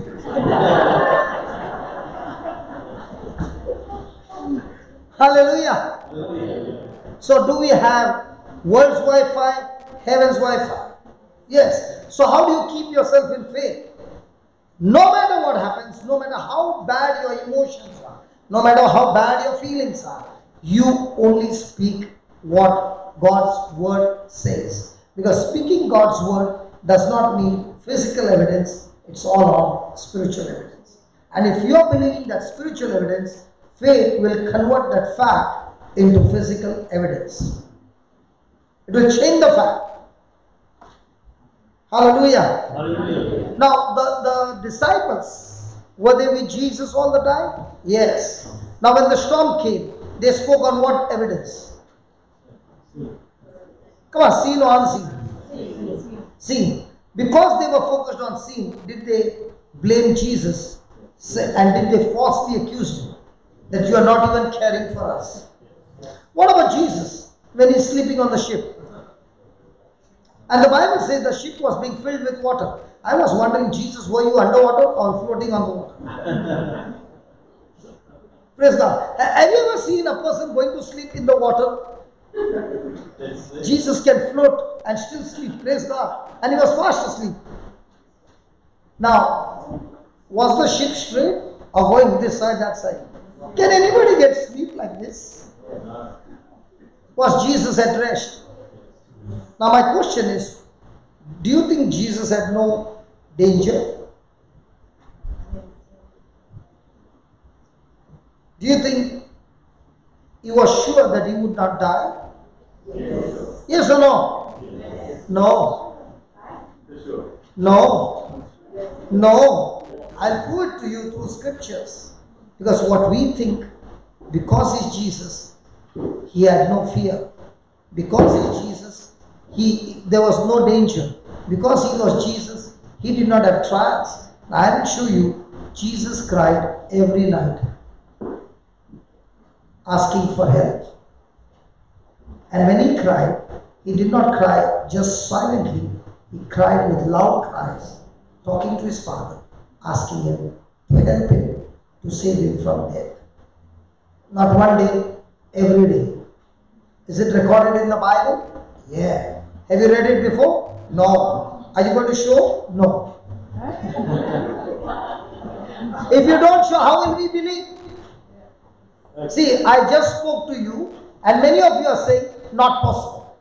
And I said, it is there in the Bible. Now you will say, if it is there, show me, I am ready to change. Is that right? Come on, is that right? Okay, show them, brother. Hebrews chapter 5 verse 7.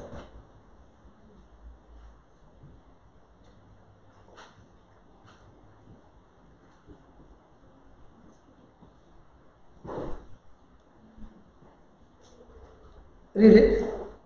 Jesus in the days of his flesh, that is in his body, when he had offered up prayers for himself and supplication for others, with strong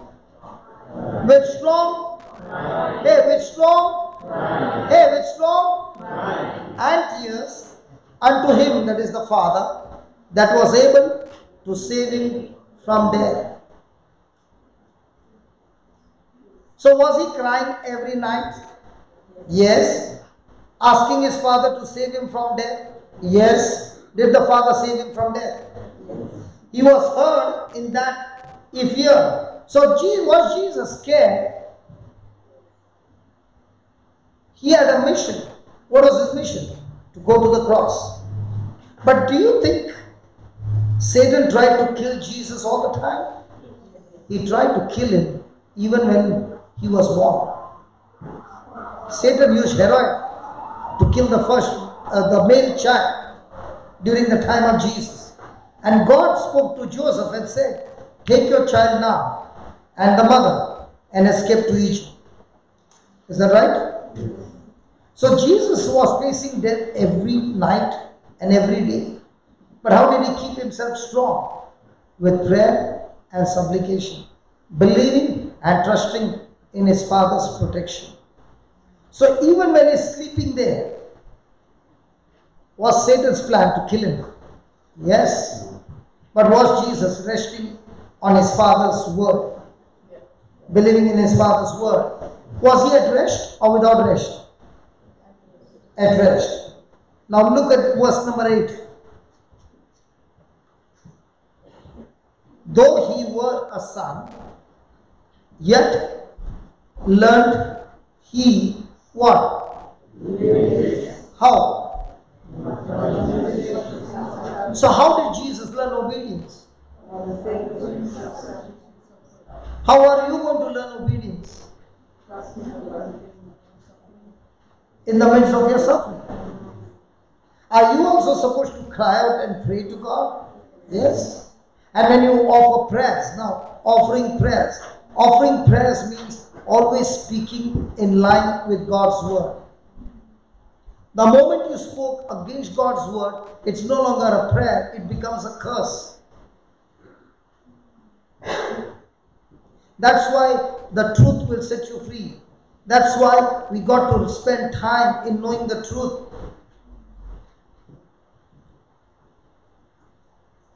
Did this scripture shock you?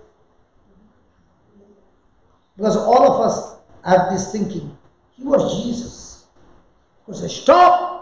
And he stopped. No. He prayed. He built up his faith. He had bigger battles than us. Satan wanted him to disobey his Father just once. And Jesus kept himself rooted with the Father, that he did not want to give Satan even one chance. And that's why he would cry out to his Father with loud cries. Hallelujah. Thank you, Jesus. Thank you, Jesus.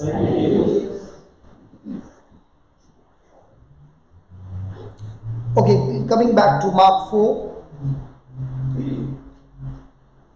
We finished that. There arose a great storm of wind, and the waves beat in the ship, so that it was now full. And he was in the hinder part of the ship, asleep on a pillow. They awoke him and said to him, Master, do you not care that we perish? Now were they fearful? Yes. In their fear, was their mind in confusion? Yes. Did they speak a lie or the truth? Was Jesus not caring for them? So when a person is in fear, out of the person's mouth will come confusion and negative words. When a person is filled with fear, the person will condemn and judge other person wrongfully.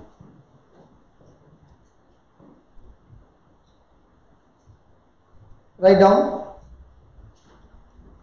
In every situation, stay in faith. In every situation, stay in faith. Exercise your faith. Exercise your faith in God and in His promises.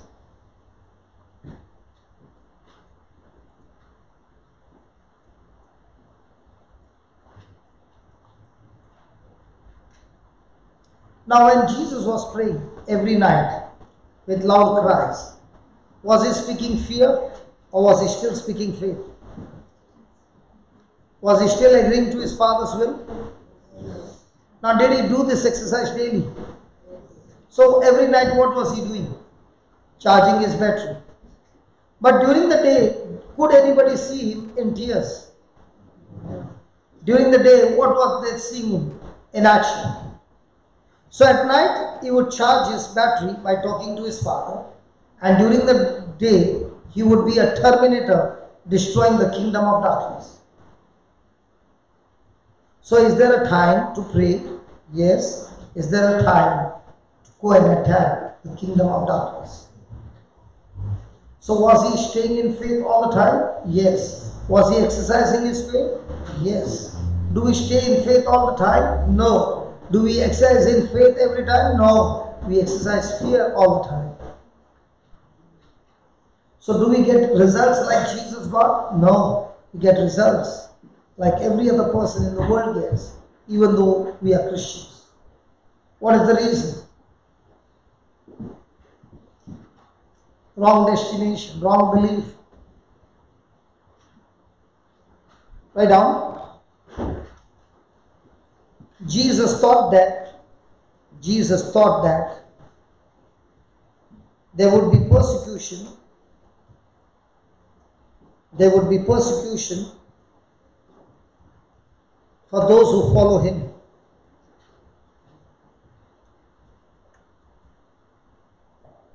But we should not fear.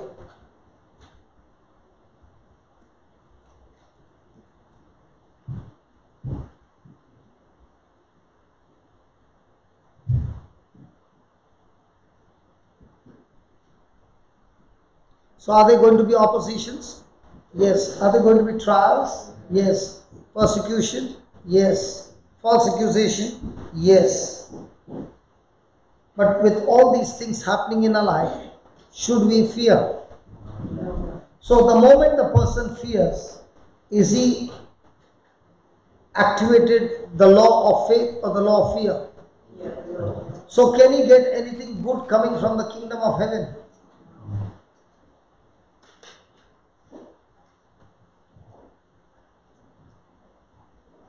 Write down. Jesus told the disciples,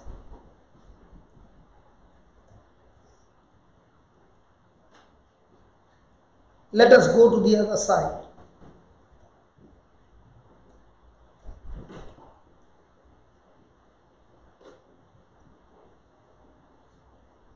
after he said that,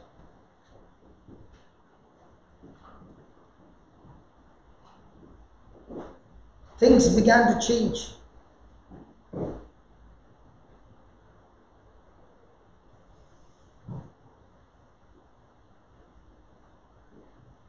The disciples found themselves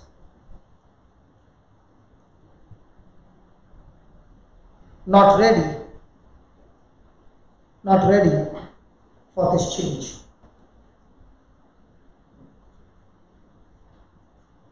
Praise God. Were they already ready for the storm? No. Now, did it come by surprise? And because they were not vigilant, what happened? They quickly fell into the trap. Now, people who are driving, do they see only in front? Along those who drive, do you only see in the front? No. Or do you need to be vigilant in all directions? And when you have a mobile down to see the GPS, and you look down and then you look down, by that few seconds is enough to cause an accident. Have people caused accident by looking into the Bible for a fraction of a second? Especially when the mobile is down. By the time he is looking down, he was going at a speed and he knew everything was okay. When he looked down, and by the time he looked up, the vehicle in front had already braked. A split second delay, the car went right inside. That's why Jesus is telling them, when I told you, let us go to the other side, and the storm began. Were you vigilant or were you off your guard? Let me explain to you the same thing. When they said to Jesus, do you not care we perish? Look at 39. Jesus arose and rebuked the disciples. And he said, when did I say I'm not caring for you? And the argument broke out. And the ship was going this side and that side. And Jesus argued and argued and argued with them. And the disciples also would not leave him. And the argument went in such a condition that the ship sank. And then Jesus said, don't worry. And then he began to save each one's life. Was Jesus interested in the argument, or was he interested in getting the faith activated? Which one are you in? When a person is in fear, will he speak sense knowledge or word knowledge? And he is coming to instinct. The devil is using him to get you into what? Sense knowledge. Did Jesus talk to them? Or did he deal with the problem? How many times the problem is the cause for which the other person got irritated? Now instead of you dealing with the problem, have you been dealing with the person? Hello? There was an issue. The husband got irritated and he flared up. Is it a possibility that the wife starts flaring up because he flared up? Or is she saying, hold on about yours, let's deal with the problem first? Did Jesus deal with the problem or deal with them? When you deal with people or deal with the problem first? Fantastic, yeah? All my Indian friends after coming here, you all are really changed, man. But when you come back in India, you will still see, we first fight with people and then we fight with the situation. How wonderful, I should tell people to shift to a... But in Melbourne, they don't do that. This state is very different from all the other states. Sorry? Yeah, I know. Where's your wife? She's come? That's why you're saying. Because if you want to know who the husband is, don't... One day my wife said, if only these people, many years back, if only these people knew the kind of person you are, I guarantee you, none will come to listen to your preaching. Because they don't know who you are. I know who you are. Praise God. Who knows the husband best? Husband, very good.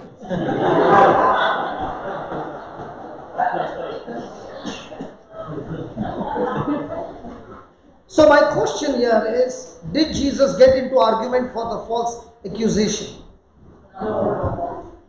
Do you get into argument because somebody said something?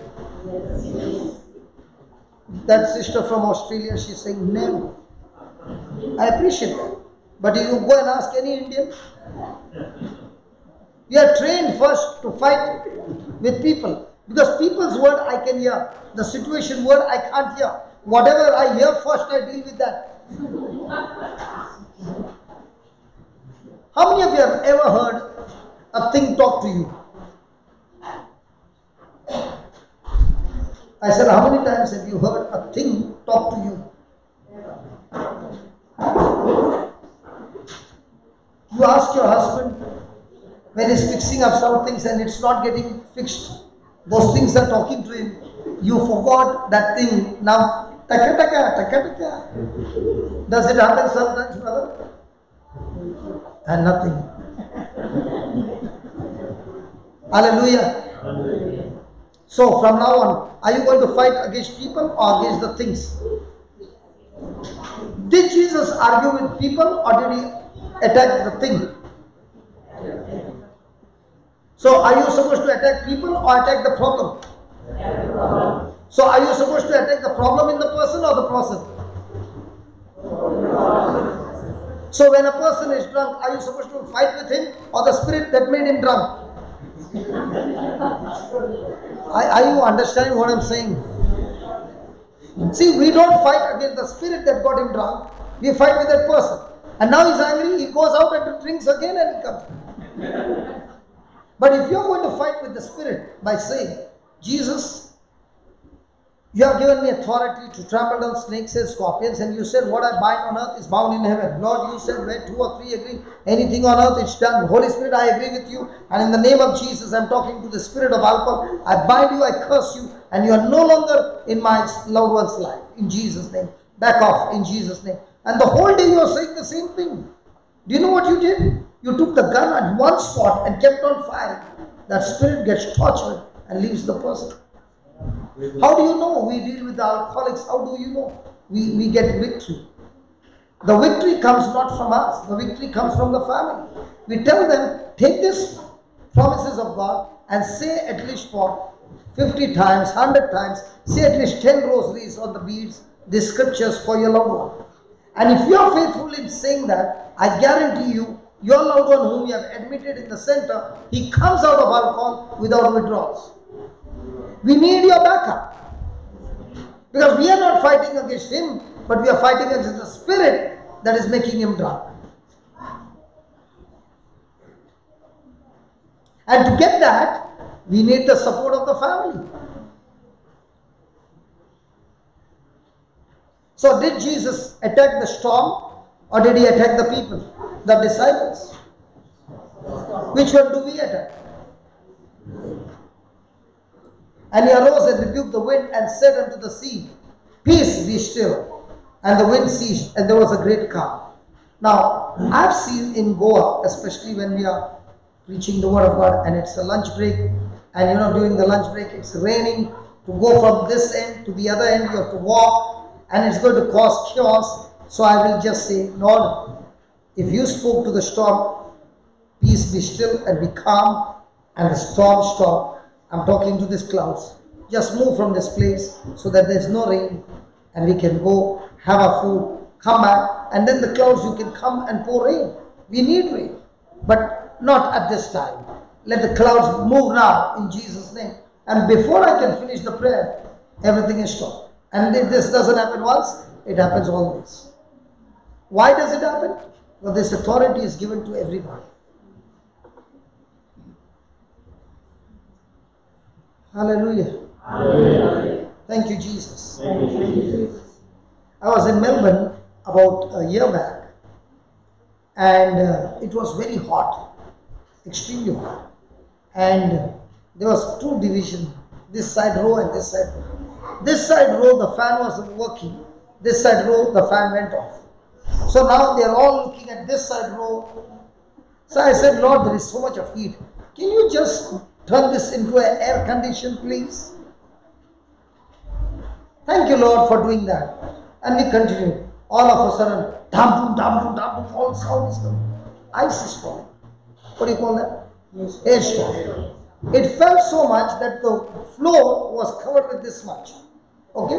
When we finished our service and we went out, we found that it fell only in that area only. All other places was dry, no rain, nothing.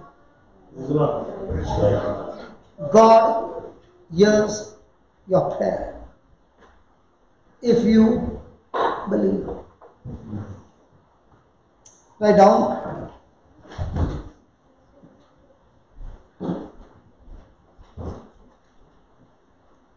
The disciples asked questions. The disciples asked questions to Jesus, doubting him and falsely accusing him.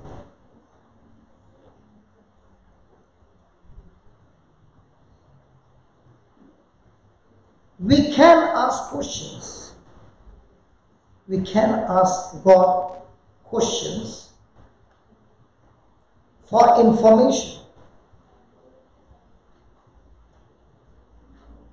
But we should not question God. But we should not question God and His character.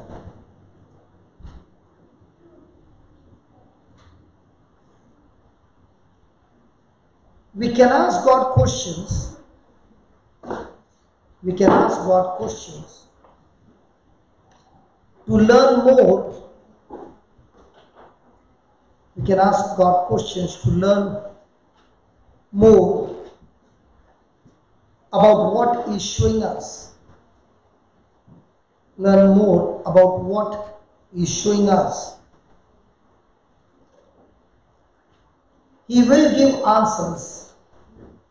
He will give us answers.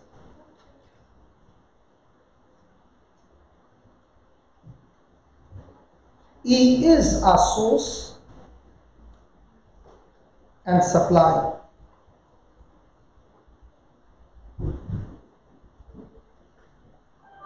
We have the Holy Spirit. We have the Holy Spirit. He is a connector. He is a connector to God and leads us into all truth.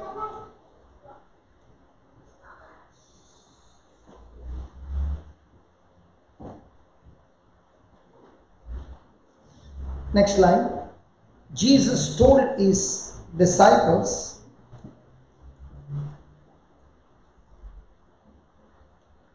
"Why are you so fearful?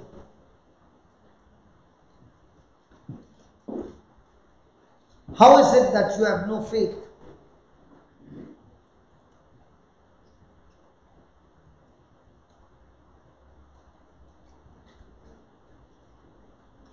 He was saying,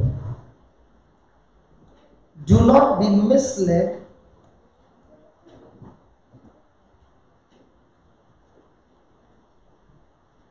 and panic.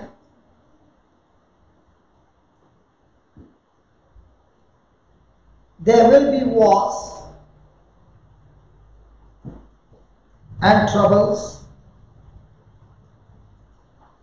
and great persecutions for those who follow Jesus.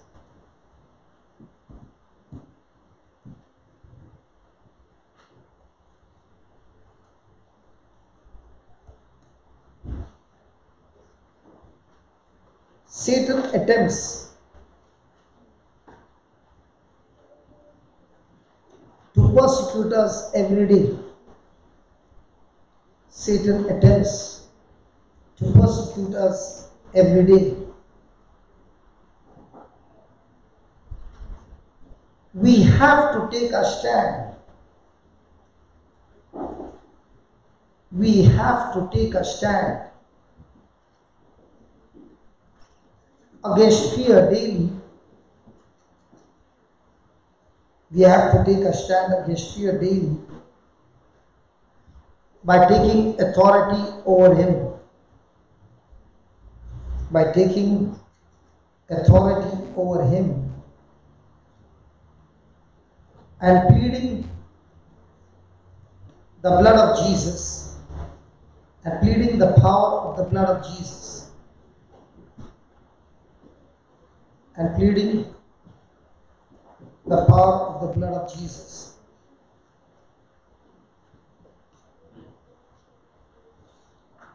Jesus spoke to the storm.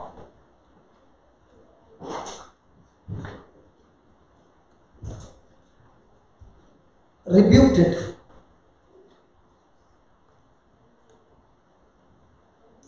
and commanded it,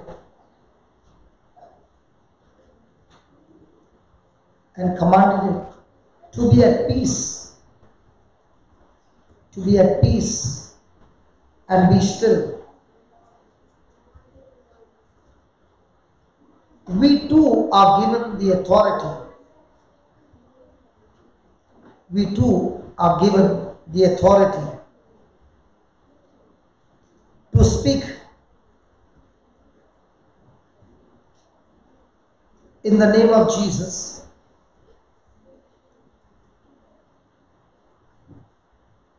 It is the opportunity. It is the opportunity for others to hear. It is the opportunity for others to hear God's word. It is the opportunity for others to hear God's word and hear about our deliverance. And hear about our deliverance so that they can be delivered.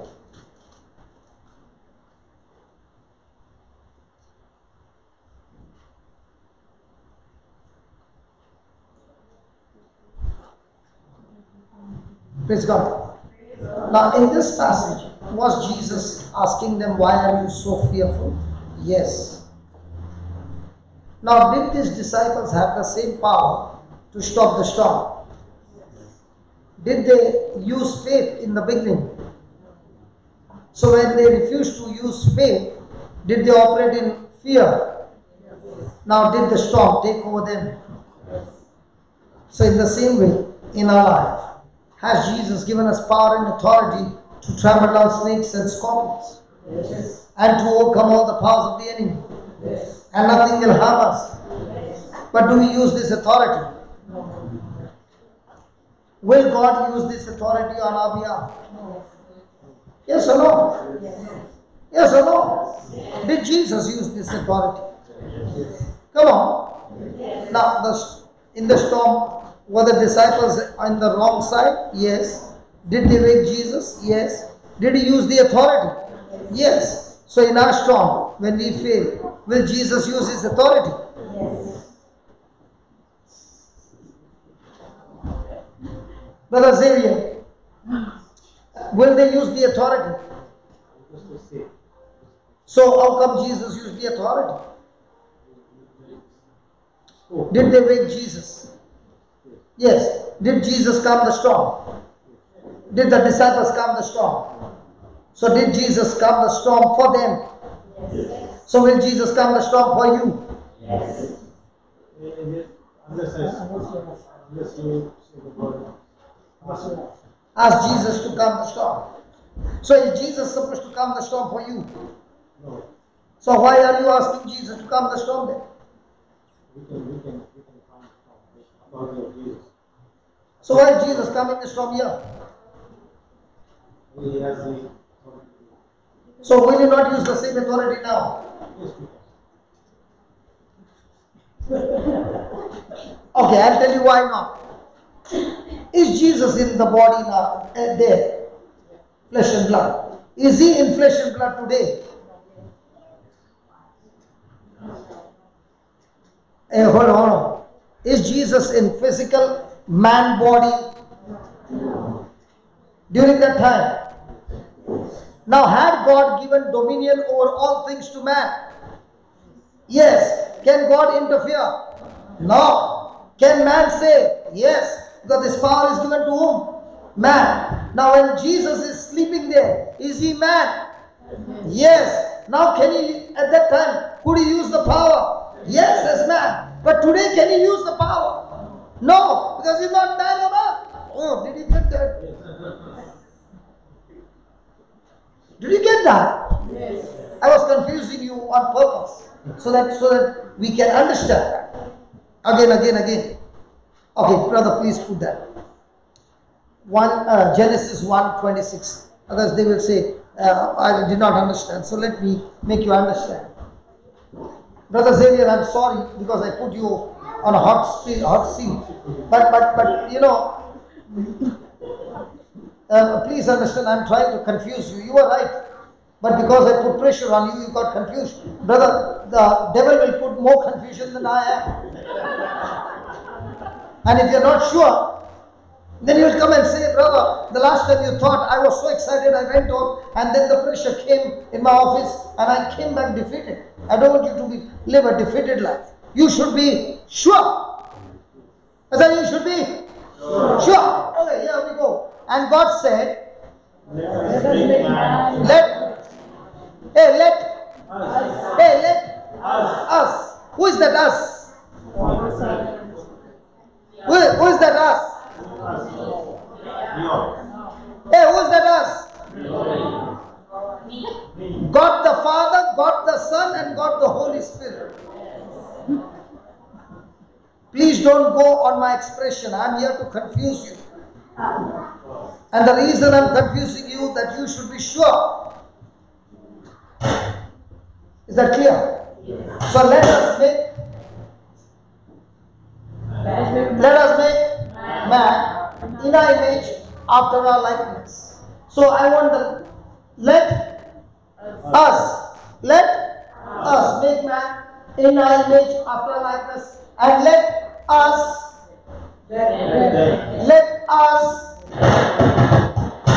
oh sorry.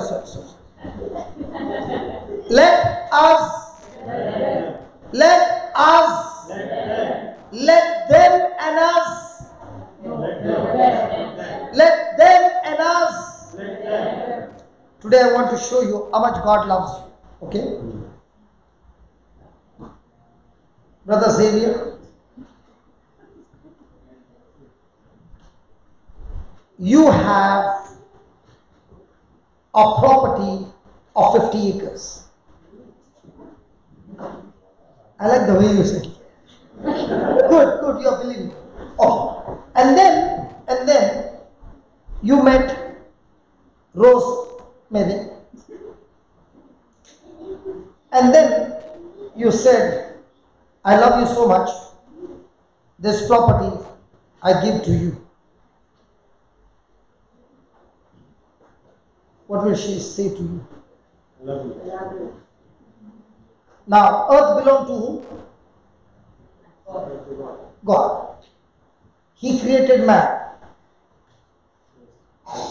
He filled the earth completely with everything.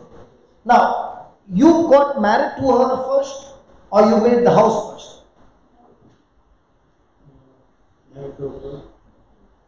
Sorry, we had a house first, yes. Your own house. Your first, you made your house. 50 acres of land. No, not that example. In your real life. In your real life. You married first. At that time, yes. No, that time only. You married first.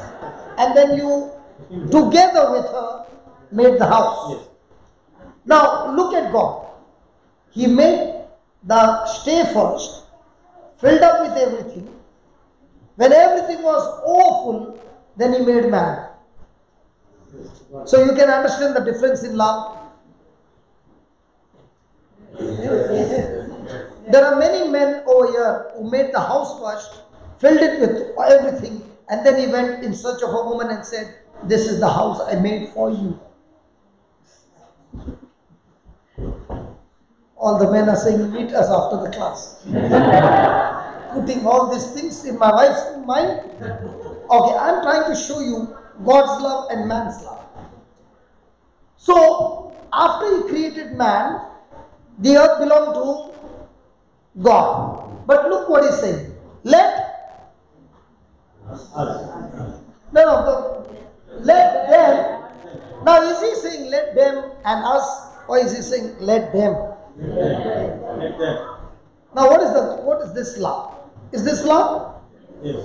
The earth belonged to God, and God is saying, "I want to make a deal with you, man. I love you so much. You and your wife, both of you together, equal partners.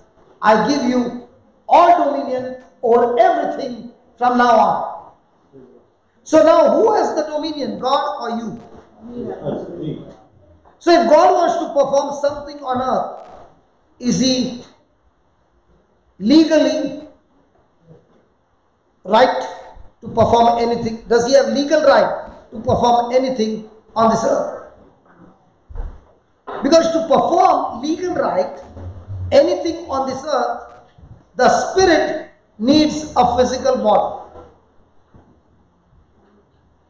Are we spirit being? Yes. But do we have a physical body? Yes. Does God have a physical body? No. And that's why for Jesus to perform on this planet Earth, he needed a physical body. And therefore the angel Gabriel came with a seed. And he asked a woman, because who is the manufacturer for the physical body? The woman has got a factory to produce the body for a spirit. Are you following? Yes. So God is requesting a woman, "Can you give me your body so that you can manufacture a spirit, from a spirit being to a spirit being with a physical body?"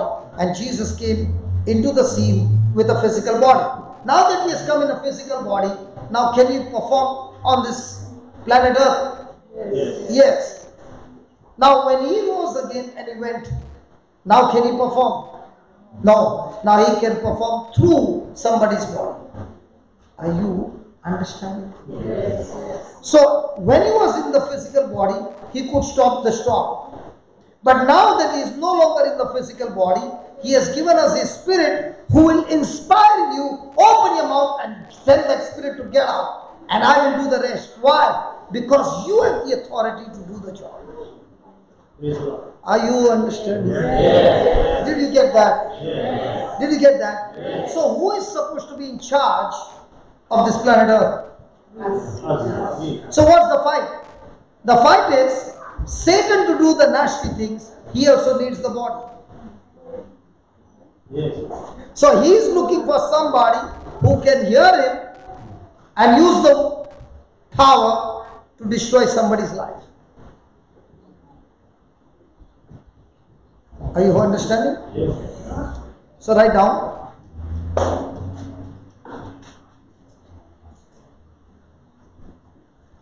Even in our trouble,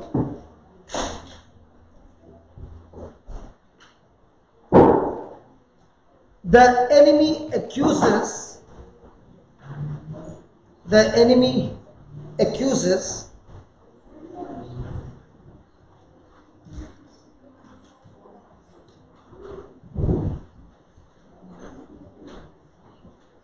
that Jesus has abandoned us.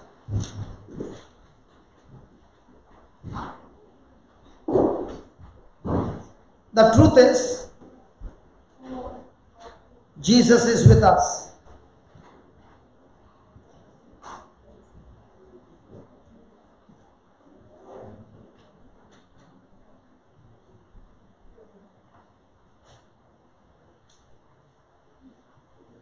Just give me Hebrews 12, 27 to 28. My time is up. Okay, just 2 minutes. And the healing, I'll meet you outside and we can have the healing. Is that okay? We can take the healing? Okay. Okay, I thought my time is up. because I am more interested in teaching, the healing will come by default. When you understand the truth will definitely set you free. Okay. Hebrews 12, 27, 28.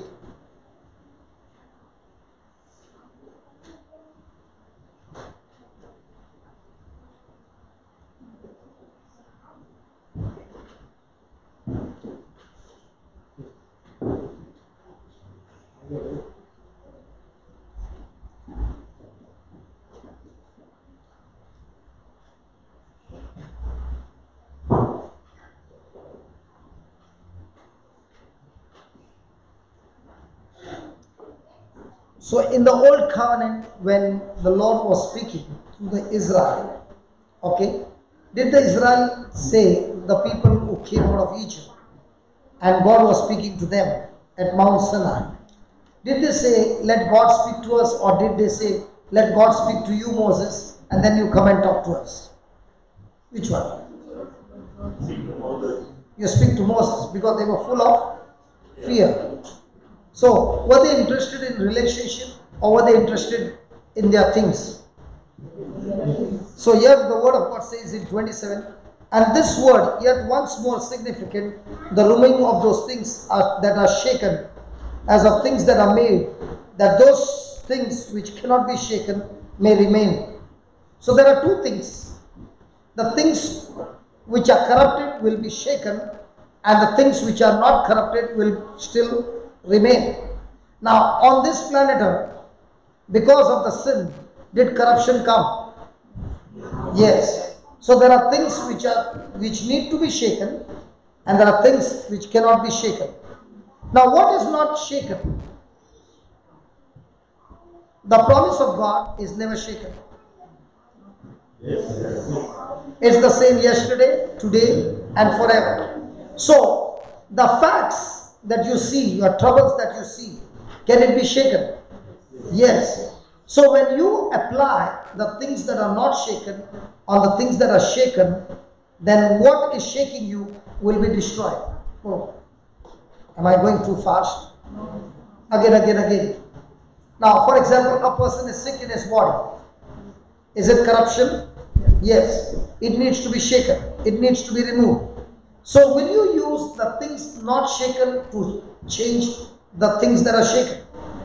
Yes. So now what are you going to use? You're going to use the grace of God. The grace of God is all that God has promised. Now, we are going to have the healing session now. Okay? There are people who need some healing.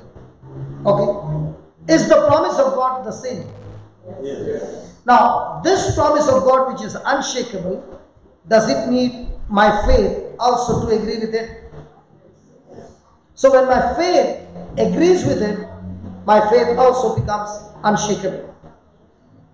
So when grace and faith, which is unshakable, is put on the things that are shaking, that will go and new thing will be replaced. Now why are these things happening?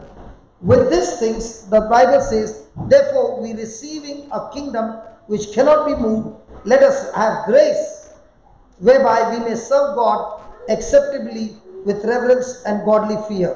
Praise God. Praise God.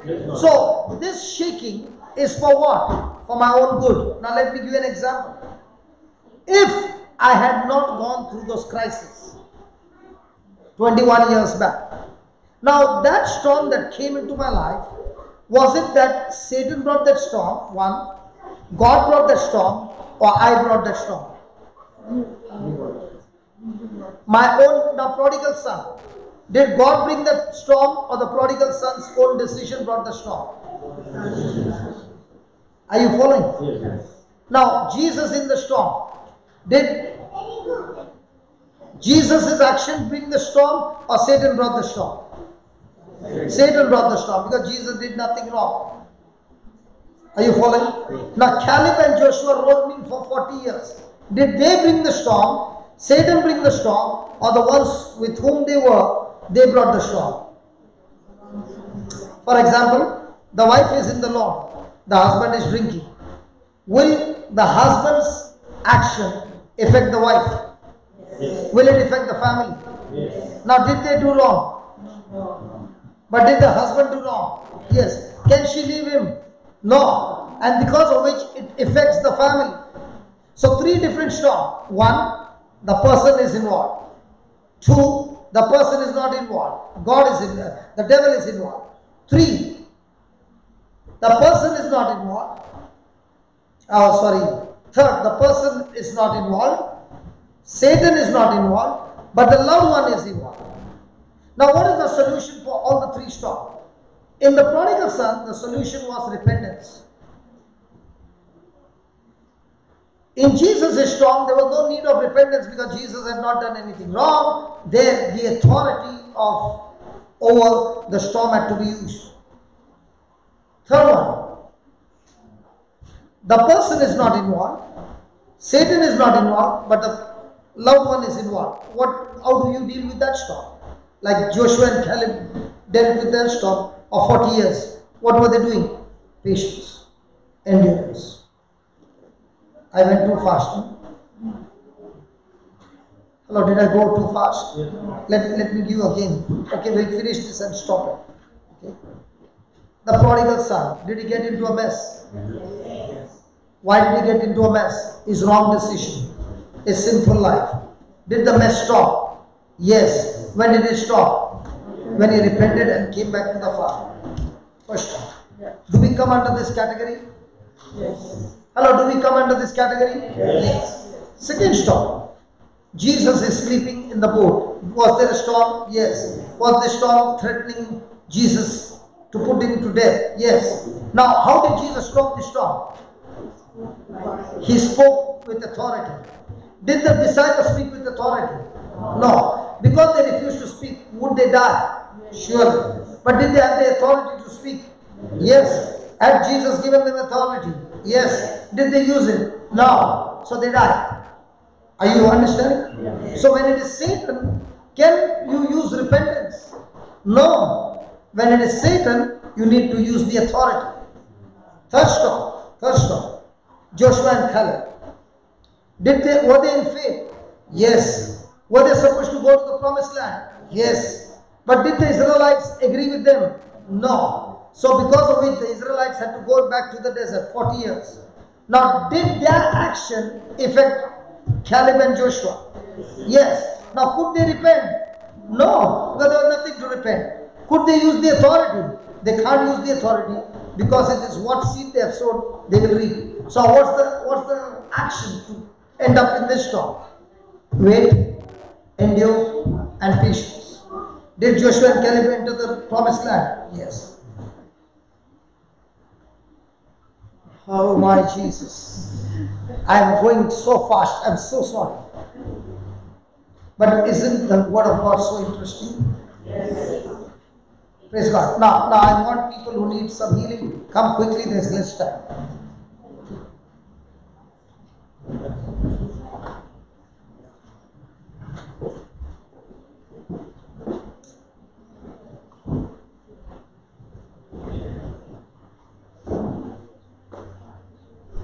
What happened to you? Sorry? Heel pain. Heel pain and body pain. Both legs pain. Okay. What about you, brother? Huh? Your hip after the cancer? Yeah. What happened? You got your hip replaced. So there is no imbalance. There is imbalance. And also the leg is up and down. Little up and down. Yeah, we'll fix that. What about you? Back pain. Please come. Please come. Please come this side. What happened to you? Back pain. What happened to you? Problem in the uterus.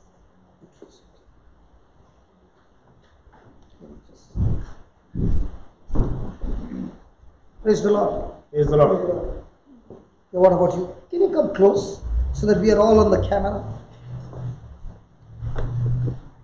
Yeah, you can.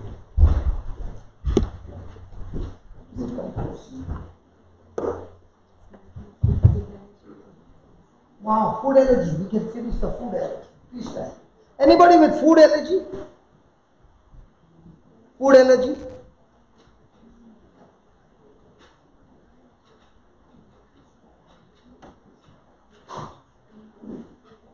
Okay, can you close your eyes? And repeat this after me. Heavenly Father, I thank you, I praise you for giving me the word. Lord, you said, faith moves mountains. In the storm that you were in, you opened your mouth and spoke to the storm. Peace, be still. And the storm ceased. In the same way, Lord, the disciples also were given faith and power, but they were not vigilant, and they feared. And in that fear, they even believed for death. In the same way, Lord, in my life, I've been going through different troubles. I've allowed my senses to rule over my body, over my life. But now, just like you, Jesus, I choose to take authority over every sickness and disease. So, Lord Jesus, in your name, I'm speaking to the spirit of infirmity. In the name of Jesus, I curse you. I bind you.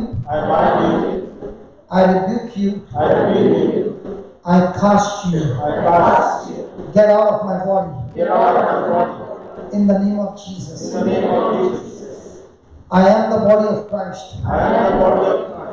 Satan, sickness, disease, you have no power, no place in me. In the name of Jesus, I am set free. Now, I'm talking to all my bones, my pelvic bones, my disc, my back, my neck, my skull, my hips, my legs, all the bones in my body. I love you and I command you, be aligned now. In the name of Jesus. Be aligned now. In the name of Jesus. I thank you, Lord. Holy Spirit, for quickly aligning my bones, setting them right, putting them in the right place. Now, I speak to my tendons, ligaments, cartilages, muscles, and all my nerves.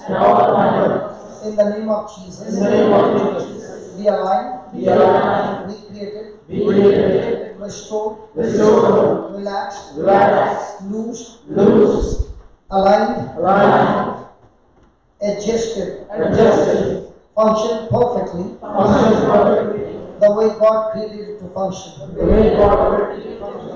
In the name of Jesus, all my organs are now functioning perfectly. The alignment has taken place, and now all my tissues, organs are functioning perfectly. In the name of Jesus. And I am set free. I am set free. All the pain has left my body. All the pain has left my body. In the name of Jesus. In the name of Jesus. Amen. Amen. Amen. Amen. Amen. Thank you, Jesus. Thank you, Jesus. Thank you, Jesus. Thank you, Jesus. Thank you, Jesus. Thank you, Jesus. Hallelujah. Hallelujah. Hallelujah. Hallelujah. Thank you, Jesus. Thank you, Jesus.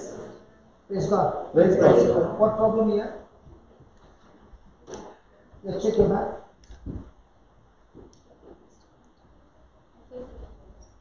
Is the pain there? Yeah. Okay. Huh? Not to that. So we will fix it up now. Take your hand and hit it hard as you. Hard. Hard.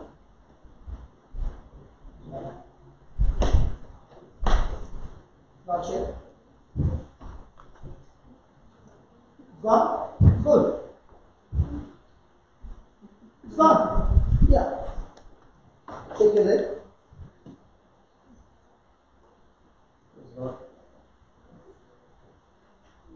You got pain. Just wait. Father, in the name of Jesus, I speak to the spirit bones be aligned now in the name of Jesus. And Lord, the whole cartridge is made healed, so that the whole replacement has been made healed, adjusted, and aligned in Jesus' name. Amen. Whatever has gone short be longer and come to an equal size. So that now when my brother walks, there is no problem at all. In Jesus' name. Amen. Amen. Nothing? You're sweating. Nothing? It's all aligned. Praise the Lord. Praise the Lord.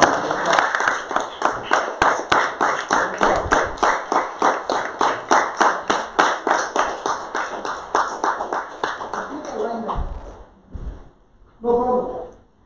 Give me a hand. Close your eyes. You will loose. In the name of Jesus. You will loose.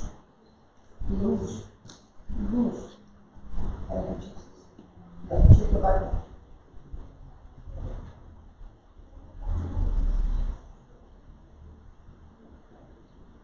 It's all gone? Yes. Praise God. Hallelujah.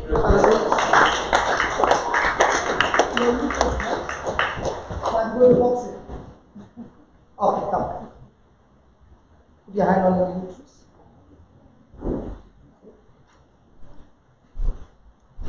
Loving Father, in the name of Jesus, we prayed for alignment. I speak, O Lord, whatever alignment has gone wrong, we set right now in the name of Jesus. And Lord, I thank you that the womb is blessed. Life has come into this womb. Everything that has gone wrong has been set right in the name of Jesus. Like Sarah received power in her womb, that Isaac could come into this world. In the same way, Lord, I thank you that this womb is anointed and blessed, and the barrenness, I curse it in the name of Jesus. Lord, I thank you that you have redeemed her from every curse of the law. For you yourself was made a curse for her, so that she is no longer barren, but a mother of anointed children, blessed children, children who will shake the nations in your kingdom. I thank you and I bless them in the name of Jesus. Lord, when I go back to India, I will hear from her the good news that she is pregnant. And this time, no miscarriage. The pregnancy goes through the 9 months, and the delivery is not one day before, not one day back, exactly on the day. The complete season of pregnancy. And the word says the fruit shall separate from its tree. So Lord, I thank you. The fruit from the womb shall separate itself by itself. No blade shall touch this womb. And I thank you and I praise you for this normal, laborless delivery according to the word of God. In Jesus' name. Amen. Praise the Lord. Can you feel that power? Can you tell me what's up? Trembling? That's God fixing up everything. Done.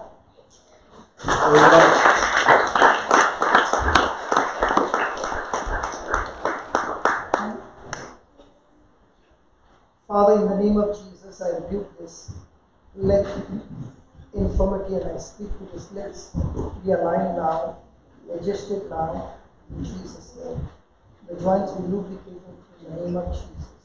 Thank you, Lord, for this anointing. In Jesus' name. Do this.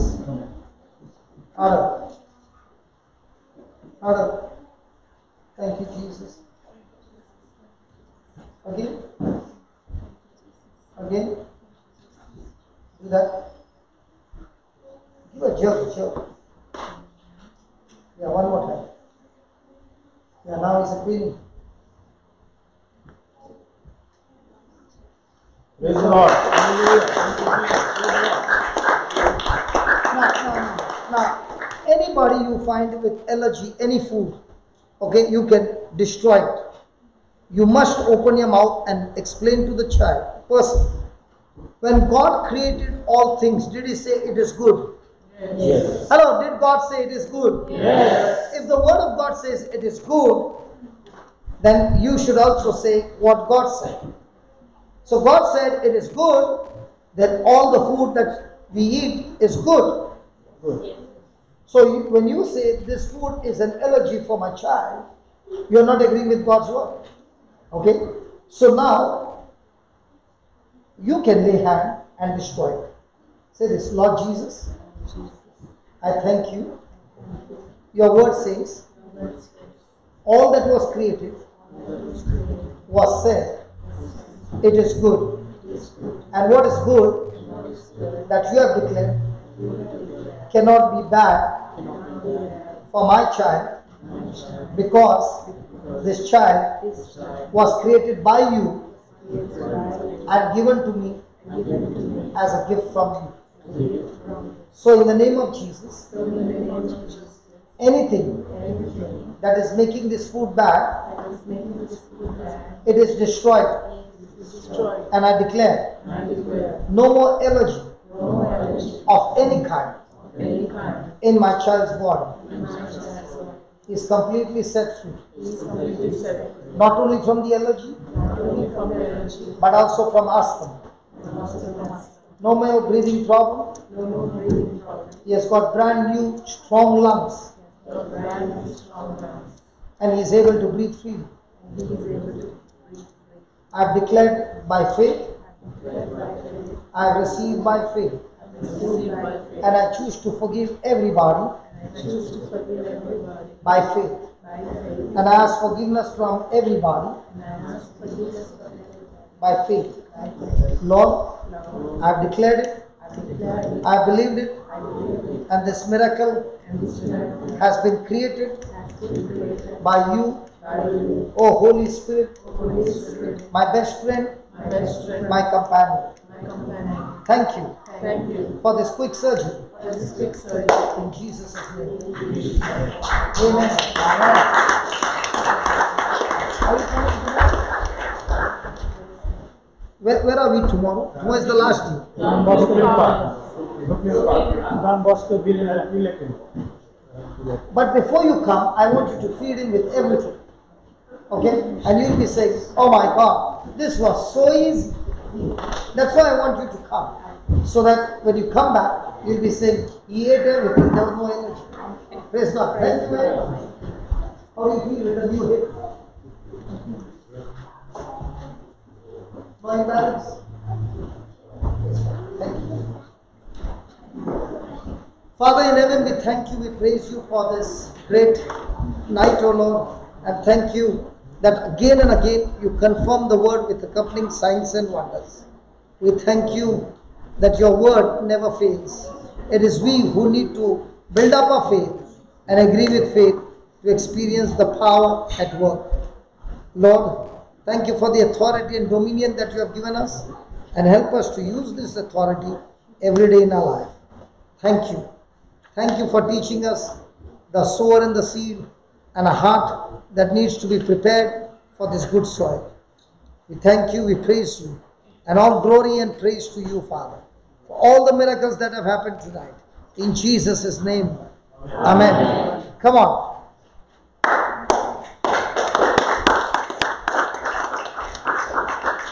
Can you all arise?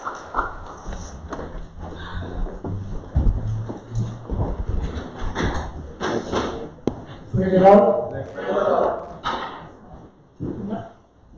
After this, what's going to happen? After this meeting, what is going to happen? You are going to go home and you're going to go to sleep. What about keeping this ministry alive? What about us meeting some time and learning the Word of God and practicing the Word of God? Where is Brother Seth? Now, we have a number of people to thank for his day, for his church, of course, for Selvin who actually organized his church. And let me tell you, exactly at 3:30, Brother Selvin actually called me and said, "You've got problems." I said, "Oh, praise the Lord." And first of all, he said that we can't sing the hymns that we normally take. We've got some restrictions. I said, "Praise the Lord." Because I didn't give him a list of hymns. And there's only one song on my mind. And I was hoping that it would come true that we were going to be allowed to sing it. And I think, brothers and sisters, that is the only hymn that we are allowed to sing. Okay, and that's come as you are, just the one that we sang at the beginning. But in all these things, with all these restrictions, we have restrictions on our equipment that we're going to use. My brother said made it possible that we're going to use it. We got everything tied and everything up to the requirements of the parish. And we also got a big hymn that we're going to sing right now. And brothers and sisters, the reason I'm saying that what's going to happen after this is we need to keep this word alive in ourselves. We need to keep practicing the Word of God. We need to meet because the Word of God can only be actually built into ourselves when we learn about it. And once we learn about it, we can practice it and then we can live by it. So, Brother Seth is back. Okay. Right at the back of the church is a book where you can actually register yourself. And I can talk to Brother Seth, and if he wants to actually have a gathering in this church, I'm happy to come along with Brother Sequeira and actually start a little meeting over here where you can actually learn the Word of God. We also got a very good brother over here, Brother Stephen. I think he's left, but Brother Stephen also is very well in the Word of God, and he also can actually run these classes and run the Bible study. I can actually talk to Brother Stephen and tell him to ask him to request him to do it. But my dear brothers and sisters, I honestly actually ask you to get yourself involved in some Bible study.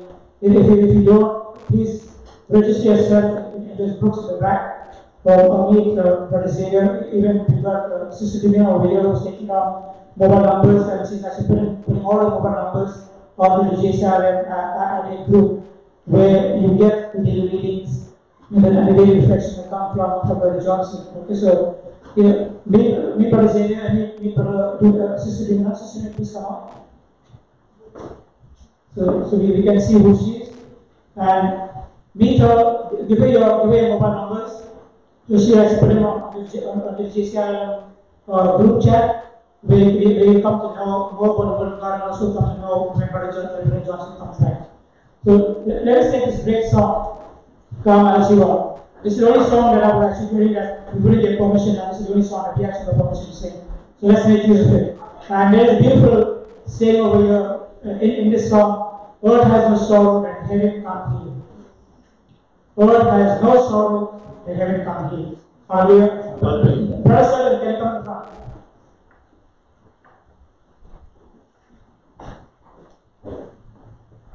Now this is Brother Selvin who actually took out all the pain and all the work. It's all God's work. And all the work to organize this up. This and this is what he actually called me a few days ago. Brother, you told me you can't do this, you can't do that. I said, I'm not to worry. And in God's glory, everything was done because if God makes a way, nothing can stop it. Amen? Amen. If God brings you to it, He will see you to it. And He brought us over here for a purpose, and He's seen us through this with a purpose. Amen? Amen.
So lay down your burden, lay down your shame. All who are broken, lift up your head. No one can hold down, oh, you're not too far. So lay down your burden. Lay down your heart, come as you are. So lay down your burden, lay down your shame. All who are broken, lift up your head. No one will hold down, oh, you're not too far. So lay down your burden, lay down your heart, come as you are. So lay down your burden, lay down your heart, come as you are. So lay down your burden, lay down your heart, come as you are. Praise the Lord. Hallelujah. Hallelujah. Praise the Lord. Jesus is Lord. Now and forever. Jesus is Lord. Now and forever. Now and forever. Jesus is Lord. All people said, Amen. Amen. God bless.